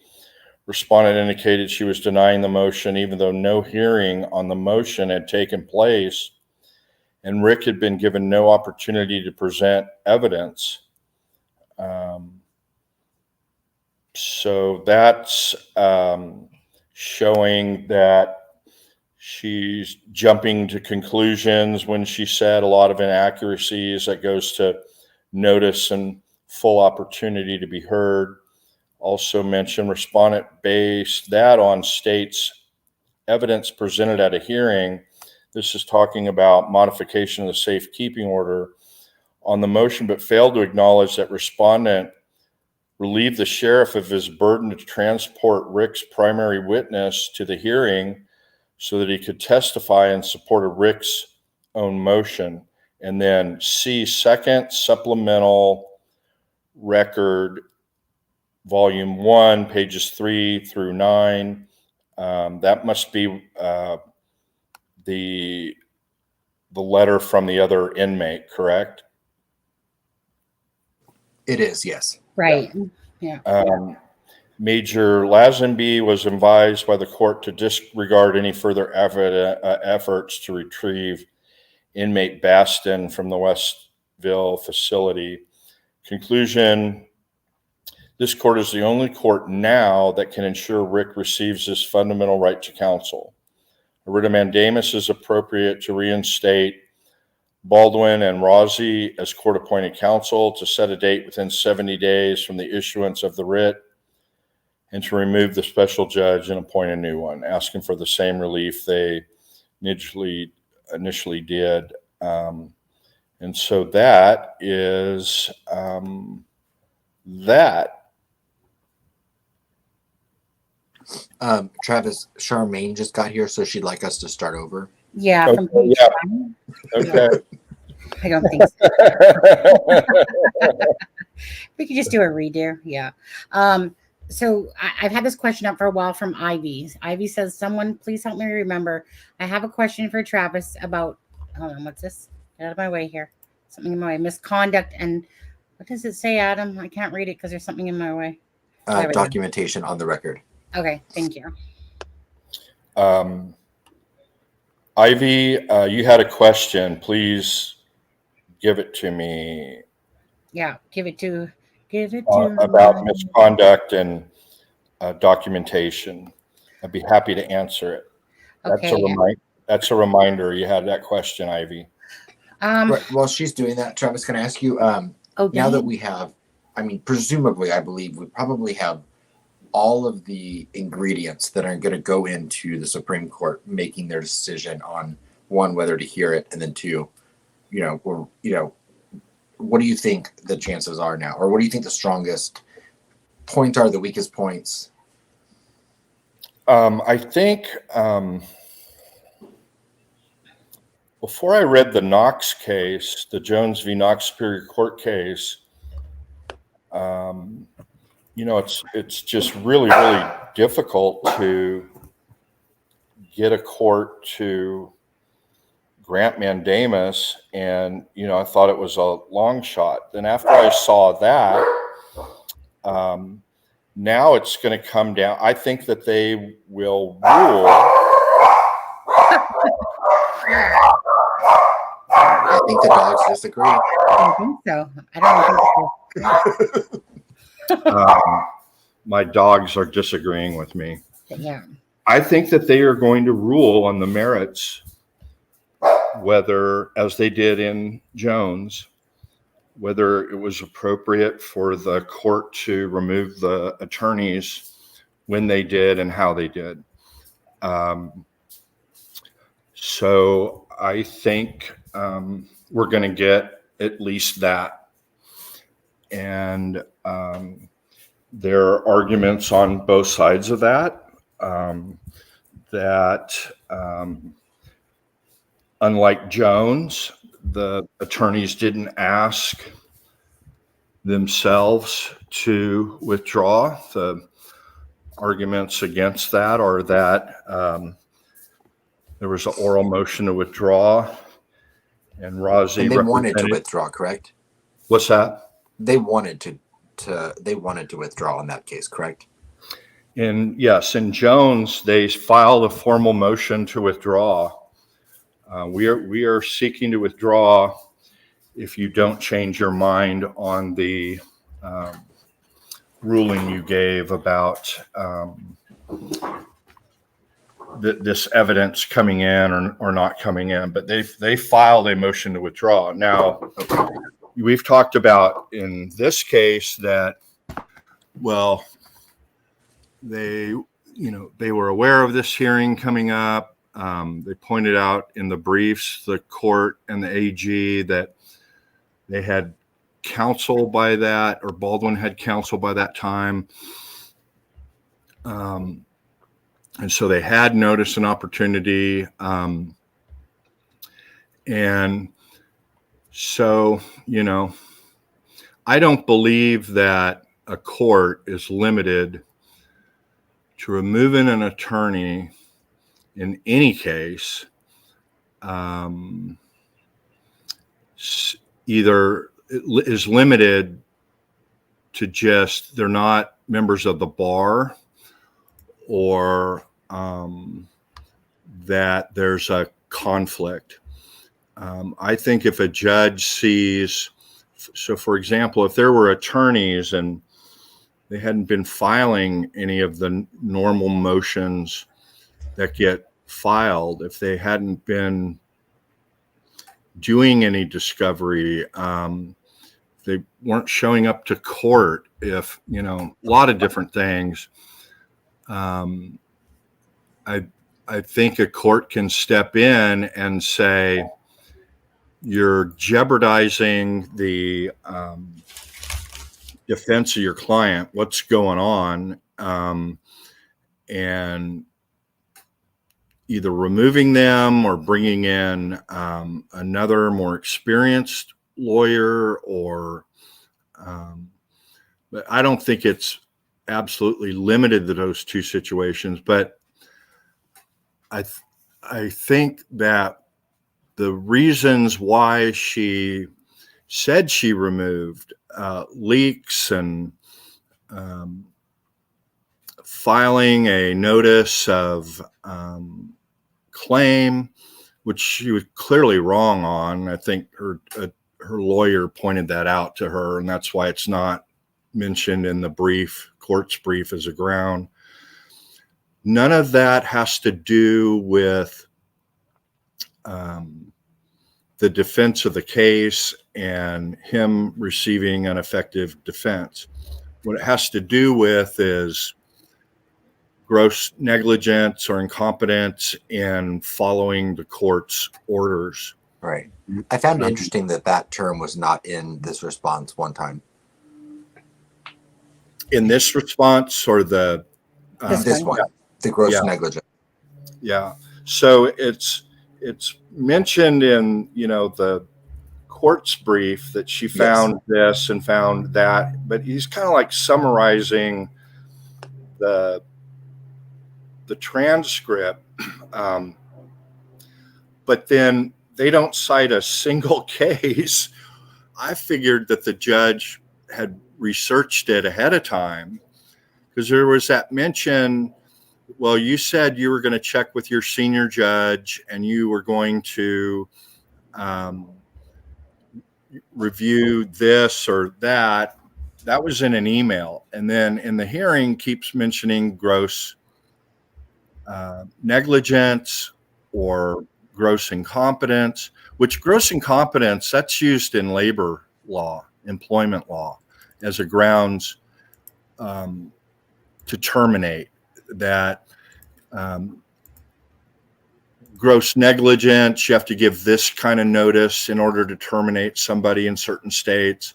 Gross incompetence, and those are different levels. But those aren't things that are listed in attorney malpractice.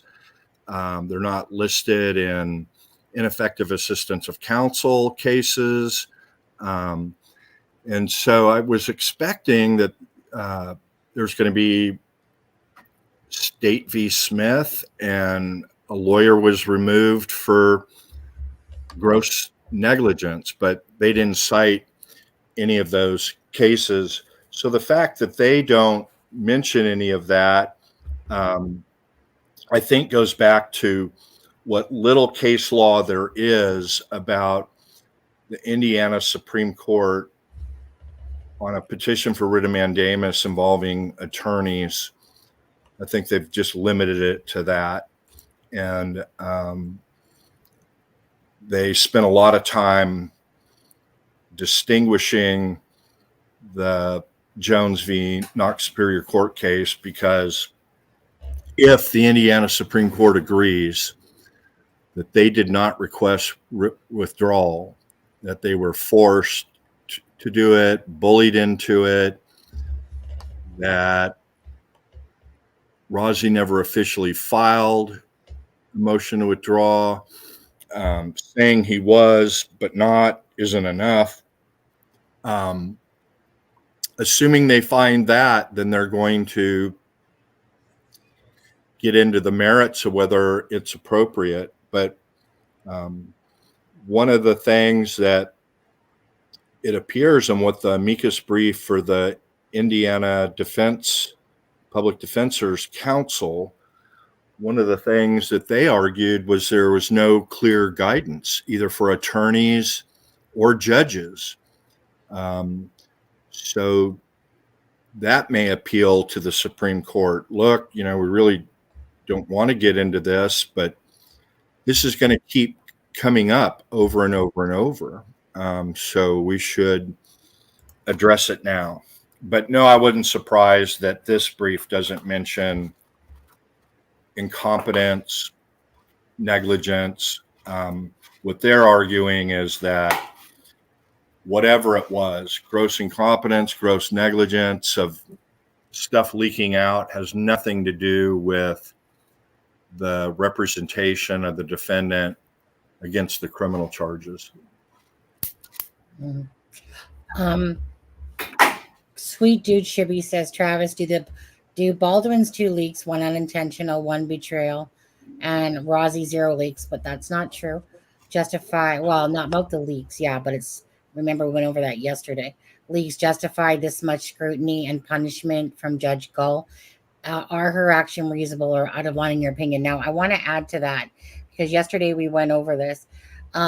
She deemed basically, remember, the falsehoods as well, that they portrayed, that they basically lied to the court about Richard Allen's conditions, and that they took a picture using a shirt that he was in from when he works out, and that's not how he did. So that was also what Rosie was part of, basically, of, taking his part in what Judge Gull, like lying to the court. So in saying that, are her actions reasonable or out of line in your opinion? Well, if that's the case, they sure did a shitty job pointing out misstatements or false information to the court. they just did, piss poor job of that. And this brief comes back, I think, stronger on you didn't allow the defendant to come in and testify on the first motion, and then the key witness on the second motion you didn't allow to bring in. I've just never going to Sweet Dude Shibby's question. That's a lot. The dude's question. I've never been comfortable with the way, with what she cited as the reasons for removing the attorneys. Now, I can't comment were the actions reasonable or out of line in your opinion.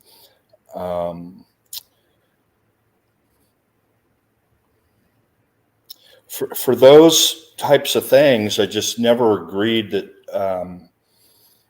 that would justify removal, and as pointed out right from the get-go, between the 19th and the 31st or whatever the dates were, they were pointing out to the court that, yeah, if you find we intentionally violated an order or whatever the standard is in Indiana, intentionally or recklessly or grossly negligently, then that warrants contempt, and you can be fined and or sent to days in jail, or it's appropriate to refer them to the Ethics Commission of Indiana, which happened in the Jones case. The judge sent the snarky letter to them to deal with. I don't know what the outcome of that was, but that's kind of what I thought from the beginning. And then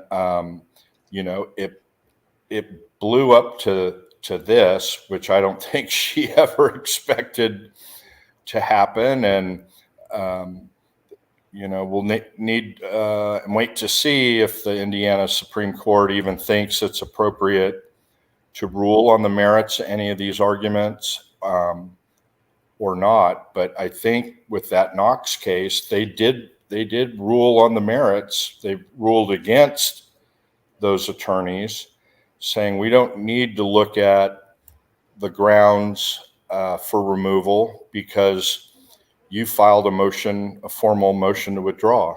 And then we're going to need to see if what we call that's a distinction with a difference or a distinction without a difference. If it's a distinction with a difference, they're going to reach the merits on that and then finally lay out for all of the public defender attorneys in Indiana what a judge can remove somebody for. But I've never been comfortable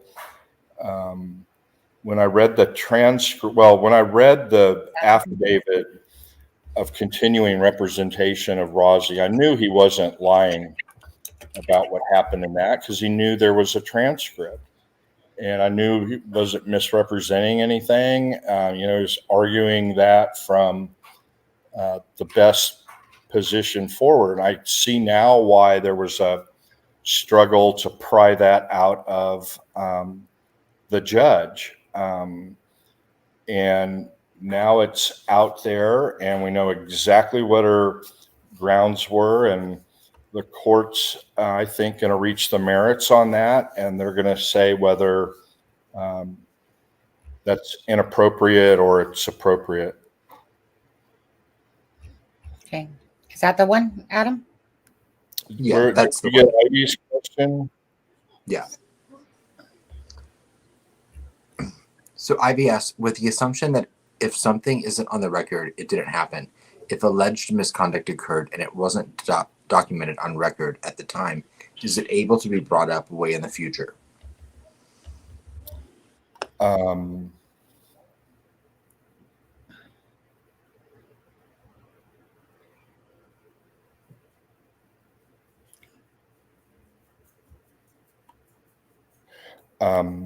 Yeah.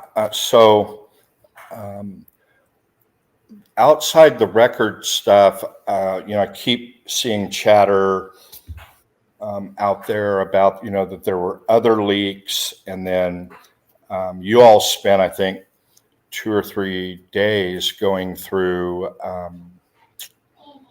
Reddit posts by the guy that Took his life. Yeah. his life, and trying to link posts he made into possibly getting information from Westerman or somebody else. And that, but people have been saying, yeah, there's other leaks. So that would be conduct that's outside the record. And no, it can't be used. And no one cited to any of that in the court's brief or the AG's brief. And there's good reason for that. And that's why it was so important for Rozzi to make that record. It prevents the court from trying to say that there was other reasons. Limit it to those 5 or 6 things she enumerated, and that ended up being 4 in her brief, as I recall.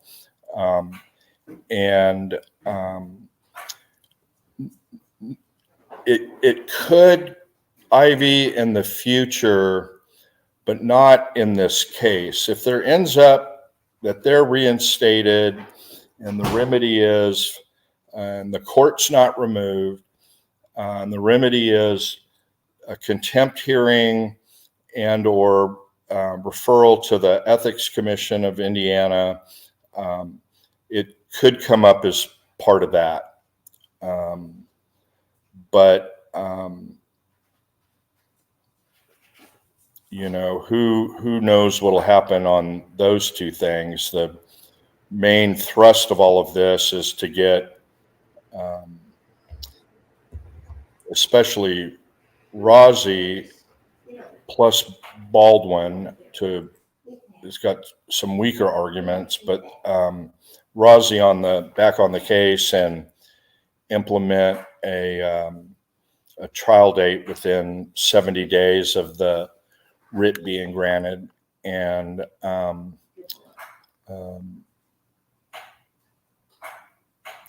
with the assumption that if something isn't on the record, it didn't happen, if alleged misconduct occurred and wasn't documented.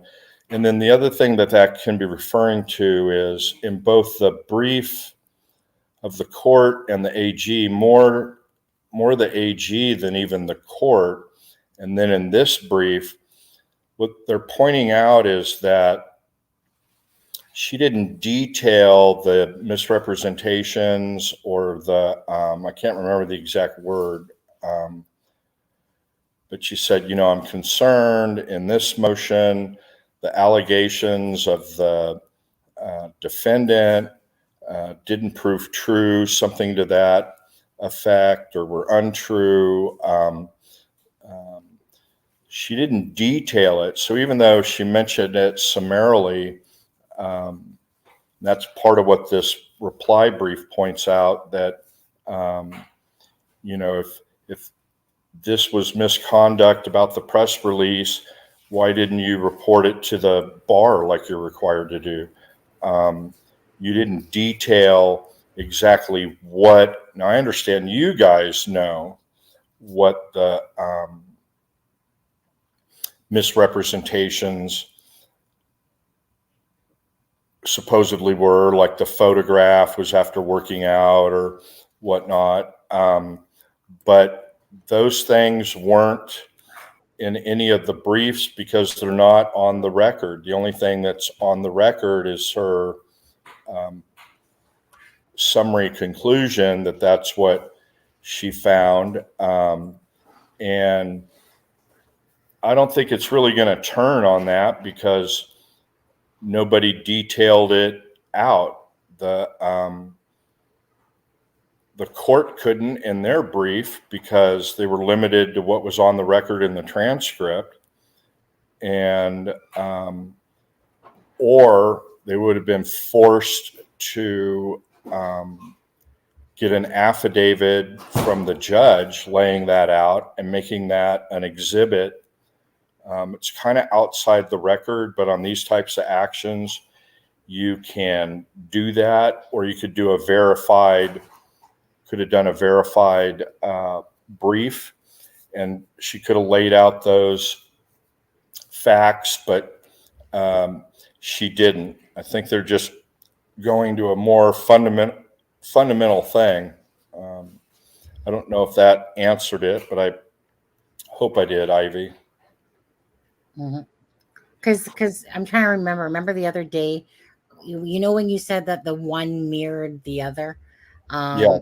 and so in the one, it just basically said about falsehoods, whatever, but it never detailed it. It was more detailed on the other one. Yeah. Well, I'll have to disagree with the speaker on that issue. Let's see if anybody can catch that joke.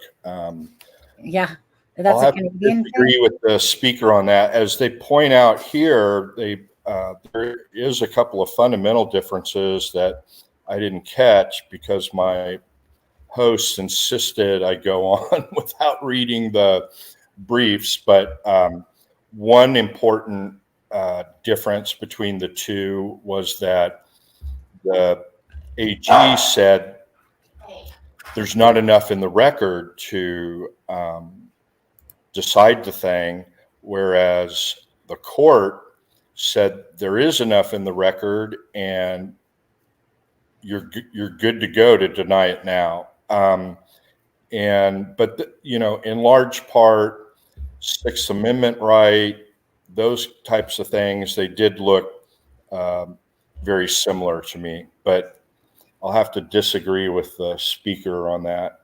Are you calling me the speaker? That's me. Yeah. Using your Canada words on me, speaker. Thank you, Mr. Speaker. Yeah. So how long is it going to take them to decide this? That's going to be the big question, right? And we don't have a decision on the first petition. It's about a week ahead. I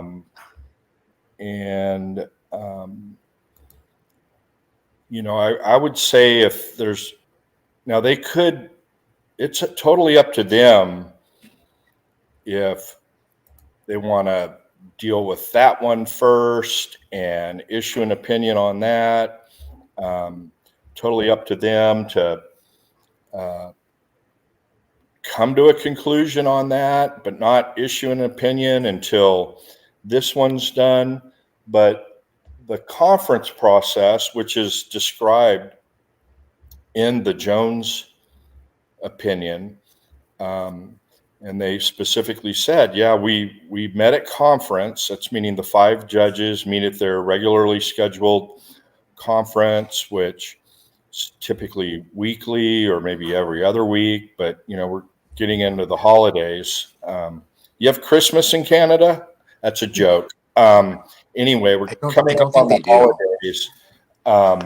And so it may protract things, but generally what happens now that the case is submitted by this brief, they would bring it up at their next regularly scheduled conference, the 5 justices of the Indiana Supreme Court, and they just kick it around and, what do you think? And anyone have any initial thoughts? And I'm for denying it as being premature and inappropriate for a mandamus. I'm of the opinion that they're right under Jones. We can consider this, but I think we should deny. I'm of the opinion it's right to look at now, but we should grant on these issues. And, you know, at some point, a consensus is reached with a majority, or sometime all of them, all five, which was the case in Jones. And then it's assigned to one of the judges by the Chief Justice, unless she wants to do it herself, and she can do that. And they draft an opinion, and then that gets circulated. And then the judges look at it and say, well, I'm on board except with this. If you can change that, I can sign on 100%. Otherwise, I'll need to concur separately or join and dissent separately. I'm just giving some examples. I'm trying not to be too technical. The point is that this thing needs to be kicked around. It'll be decided very, very quickly if at the first conference meeting, whether that's next week or 2 weeks from now, everybody says it's inappropriate, it's premature, mandamus isn't a proper remedy, we're going to get an opinion really quick. If it's the majority believe it needs to be considered now, it's going to take them longer to work out. And so, in my view, the longer this takes, but we don't have a timeline or a guidepost. You know, I may be able to ask one of the appellate attorneys in the first appeal, first petition off the record, generally what the timelines are. But if they decide that first petition first, reach the merits, make some rulings, and that happens, you know, a week from now, 2 weeks, 4 weeks, then we'll have an idea on the second one, this one, but we may not get that.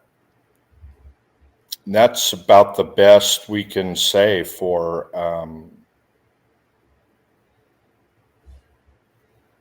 So if you could just talk to them, that would be great. Let us know.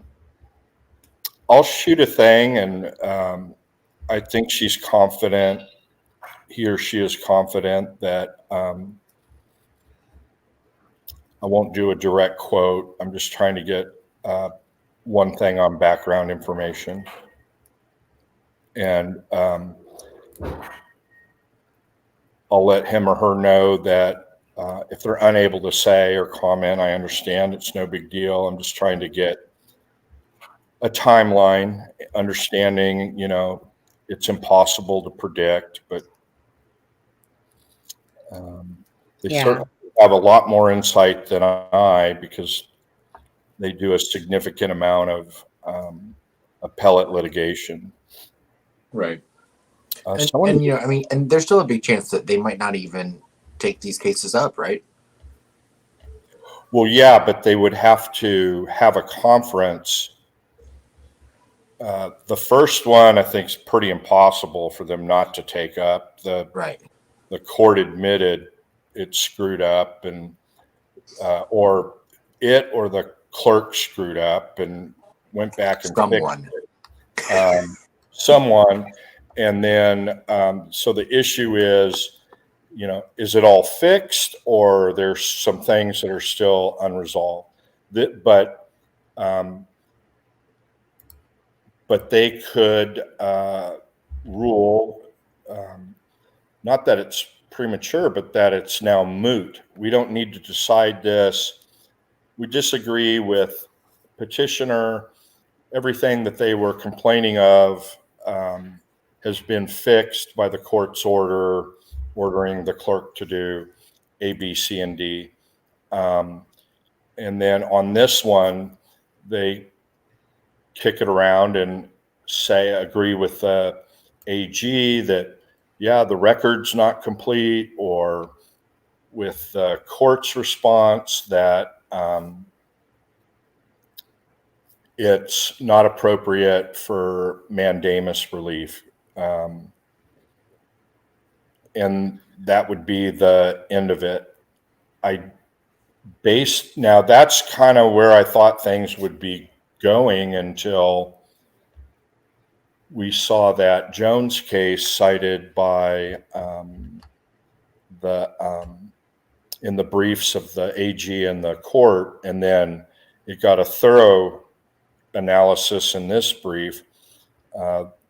They reached the merits of that case and said, need to get to the factors on what's appropriate to remove attorneys, because they voluntarily removed themselves when they filed their motion to withdraw, and the judge granted it. Now, in this case, both sides have argued that Dogs disagree again.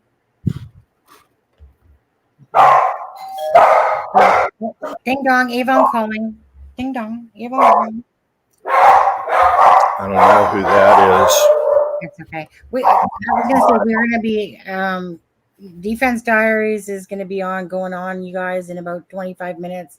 They have someone named I believe Shay Hughes on their thing. Yeah. We're gonna get headed off here anyway. I'm doing another live later, separate from Delphi and stuff like that. It's just Oh, you are? I'm just gonna stream some cameras around the world. Hopefully we can find some Christmas ones What too. time? What time? Like in a couple hours or so. Like, How do we? I'm going to be over there. Is there something you can do that automatically sends us there, so I don't even have to think about it? No, there's not. No. So Travis, was that Judge Gold letting you know what she thinks of your opinions? yeah. No, it's Judge Gold's attorney, It was the clerk. and wanting to know why I don't think he's the Prince of fucking darkness, and that I was gonna say it was the Princess of fucking darkness. Yeah. Yeah. Maybe one day we can have a PFD on here. Eh? Probably. Oh, that'd be a hoot. Yeah, when it's all over and done, and it'd be more appropriate. Yeah, of course. Yeah, may have to wait until the entire case is over, but so. And Travis, if you're talking about some sort of secret portal that does that for anybody, no. The only thing that does that is if you click on the link to the thing. There's no secret portal. I know that some platforms, like there's an auction platform I'm on, and like they auction vinyl records, and nice. When they're ending, they can send everybody that wants to go, they can send everybody over to somebody else that does the same thing. And I didn't know if I've never heard of that. I guess I can click the link, but I'm going to research if they have Christmas in Canada or not. No, we don't. I don't think they do. They're not very. No. They don't seem like very happy people. Yeah, no, they don't. They're all very, very sad and I know miserable and all that. I know that. If I don't know if people are a fan of Fargo or the Coen brothers. I've heard it's good. I haven't watched the new season yet, but I've heard it's really good. Right. So they have a TV series that's on. It's on its 5th season that I've always really, really liked. It's not done by the Coen brothers. They're the executive producers, but they find really, really good writing talent and, in my opinion, directing talent. And it's on Hulu. But the current season, you can't, what do you call it when you watch all the episodes in one sitting? You can't binge watch it. Oh, yeah. You can see the first 3 or 4, and then you got to wait for everything weekly. But it kind of follows the script of the original movie, but I'm not going to give any spoilers. But there's some elements of ritual sacrifice, and anyway, I just thought it was pretty interesting. And they, of course, it all takes place in Minnesota, but that's not too far from Indiana, and the way they talk's the same. And I was watching the last episode a day or two ago, the latest, and I'm like, it just kept reminding me of stuff about this case. So either that's a sign of something. I don't know what. Unique ability to find parallels, or that my mind's become twisted in some way. But I wanted to give that shout out about Fargo if anybody else is watching it or they've been thinking about tuning in. Just quickly, Charmaine, I dropped the link. I like how I dropped the link, and then Charmaine's like, "Can you drop the link, Sonny? You're not paying attention, are you? Aren't you? You're eating or something like that." And then Charmaine said that she sent me her favorite emoji, which we share the same favorite emoji. Which is one finger up in the air. That one? No, the thumbs up naturally. The thumb. Oh, definitely, absolutely. Read between the lines, right? Read the tea leaves. Read between the lines. I'm just like Gold. Read between the lines there. Yeah. Okay, you guys. Well, again, so I'm going to create a live for later. What we're going to do is we're simply going to go to cameras live around the world. Travis, you're going to be too busy watching Defense Diaries. It's They'll not be going to be over before you go back on. Yeah, we're going to go look at some cool things and stop talking about Delphi. And we're going to go. Sharon Parker said, "Did you get your coffee from me, Sonny?" Oh, thank you, Sharon, because I was going to say it a couple times, but because people were talking, I was going to wait till the end. So thank you for reminding me, because I might have forgotten. So thank you very much, Sharon, for that. Actually, it's a Christmas tree. It's a Christmas tree. So thank you very much for the Christmas tree. Thank you, Sharon. Yeah. And Travis, thank you, of course, for coming on and explaining it to us. It doesn't make me any smarter. I know, I'm not going to lie. My brain power is a little bit better from these documents. Not a lot, but better. Because I came into these documents and documents in general. Like it's okay, reading an affidavit, sure, give me the juice, give me the stuff. But when it comes to all this stuff, it hurts my brain very badly. And so thank you for helping lighten off the brain hurt on this. But I do understand things more than I did a couple weeks ago. Well, I really appreciate that. There are a lot of people that, Defense Diaries, many, that are really good at explaining these things. The way I try to do it is,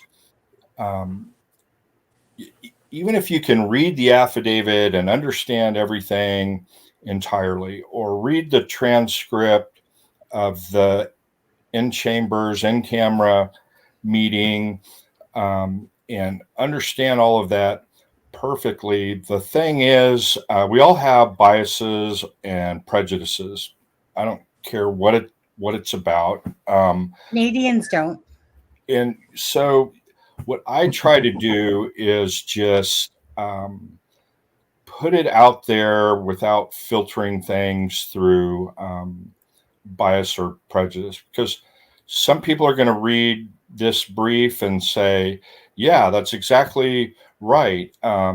They were bullied off the case. Others are going to read it and go, no, they filed, they made an oral motion to withdraw and they did this. Some people are going to read it. Yeah. There's all these, they lied repeatedly in those 2 motions. And, I just try to give the, a neutral, fair thing on it. So I hope, one, that people learned something or they got their questions answered, and two, that they feel like they got a fair and unbiased impression of what the brief means. Yeah. And don't forget to have your superior court people. Don't forget to talk to your people and have them come back and talk to our people about how fast they're gonna, come out with these answers. I'll blind copy on it. Yeah. Okay. Yeah. Thank you so much, Travis. I know you're going to be off watching the Defense Diaries here as well. And your dogs had a lot to say. I'm not going to lie. They argued with you a bit, but you held your ground. I'll say that. Yeah. Yeah. So anyways, you guys, we'll see you later on the next live. We're just going to, like I said, zoom around to cameras around the world. Go look at some, I think there were some Christmas ones and anyways, just different ones around the world. Okay, you guys. So you guys take care. Travis, again, thank you so much. Adam, thank you so much for pushing off the babysitting duties a bit to you. Probably. Oh yeah, I mean, I'm sure she's fine. Yeah. And right, I'm sure she's good. I'm sure she's fine. Yeah. Anyways, we're gonna play the outro. You guys take care, and we'll see you in just a bit. Take care, guys. Thank you so much. And yeah, we're out of here. This is Sunny Justice and Aspen Connor from It's a Crime and Shame, wishing you all a good night.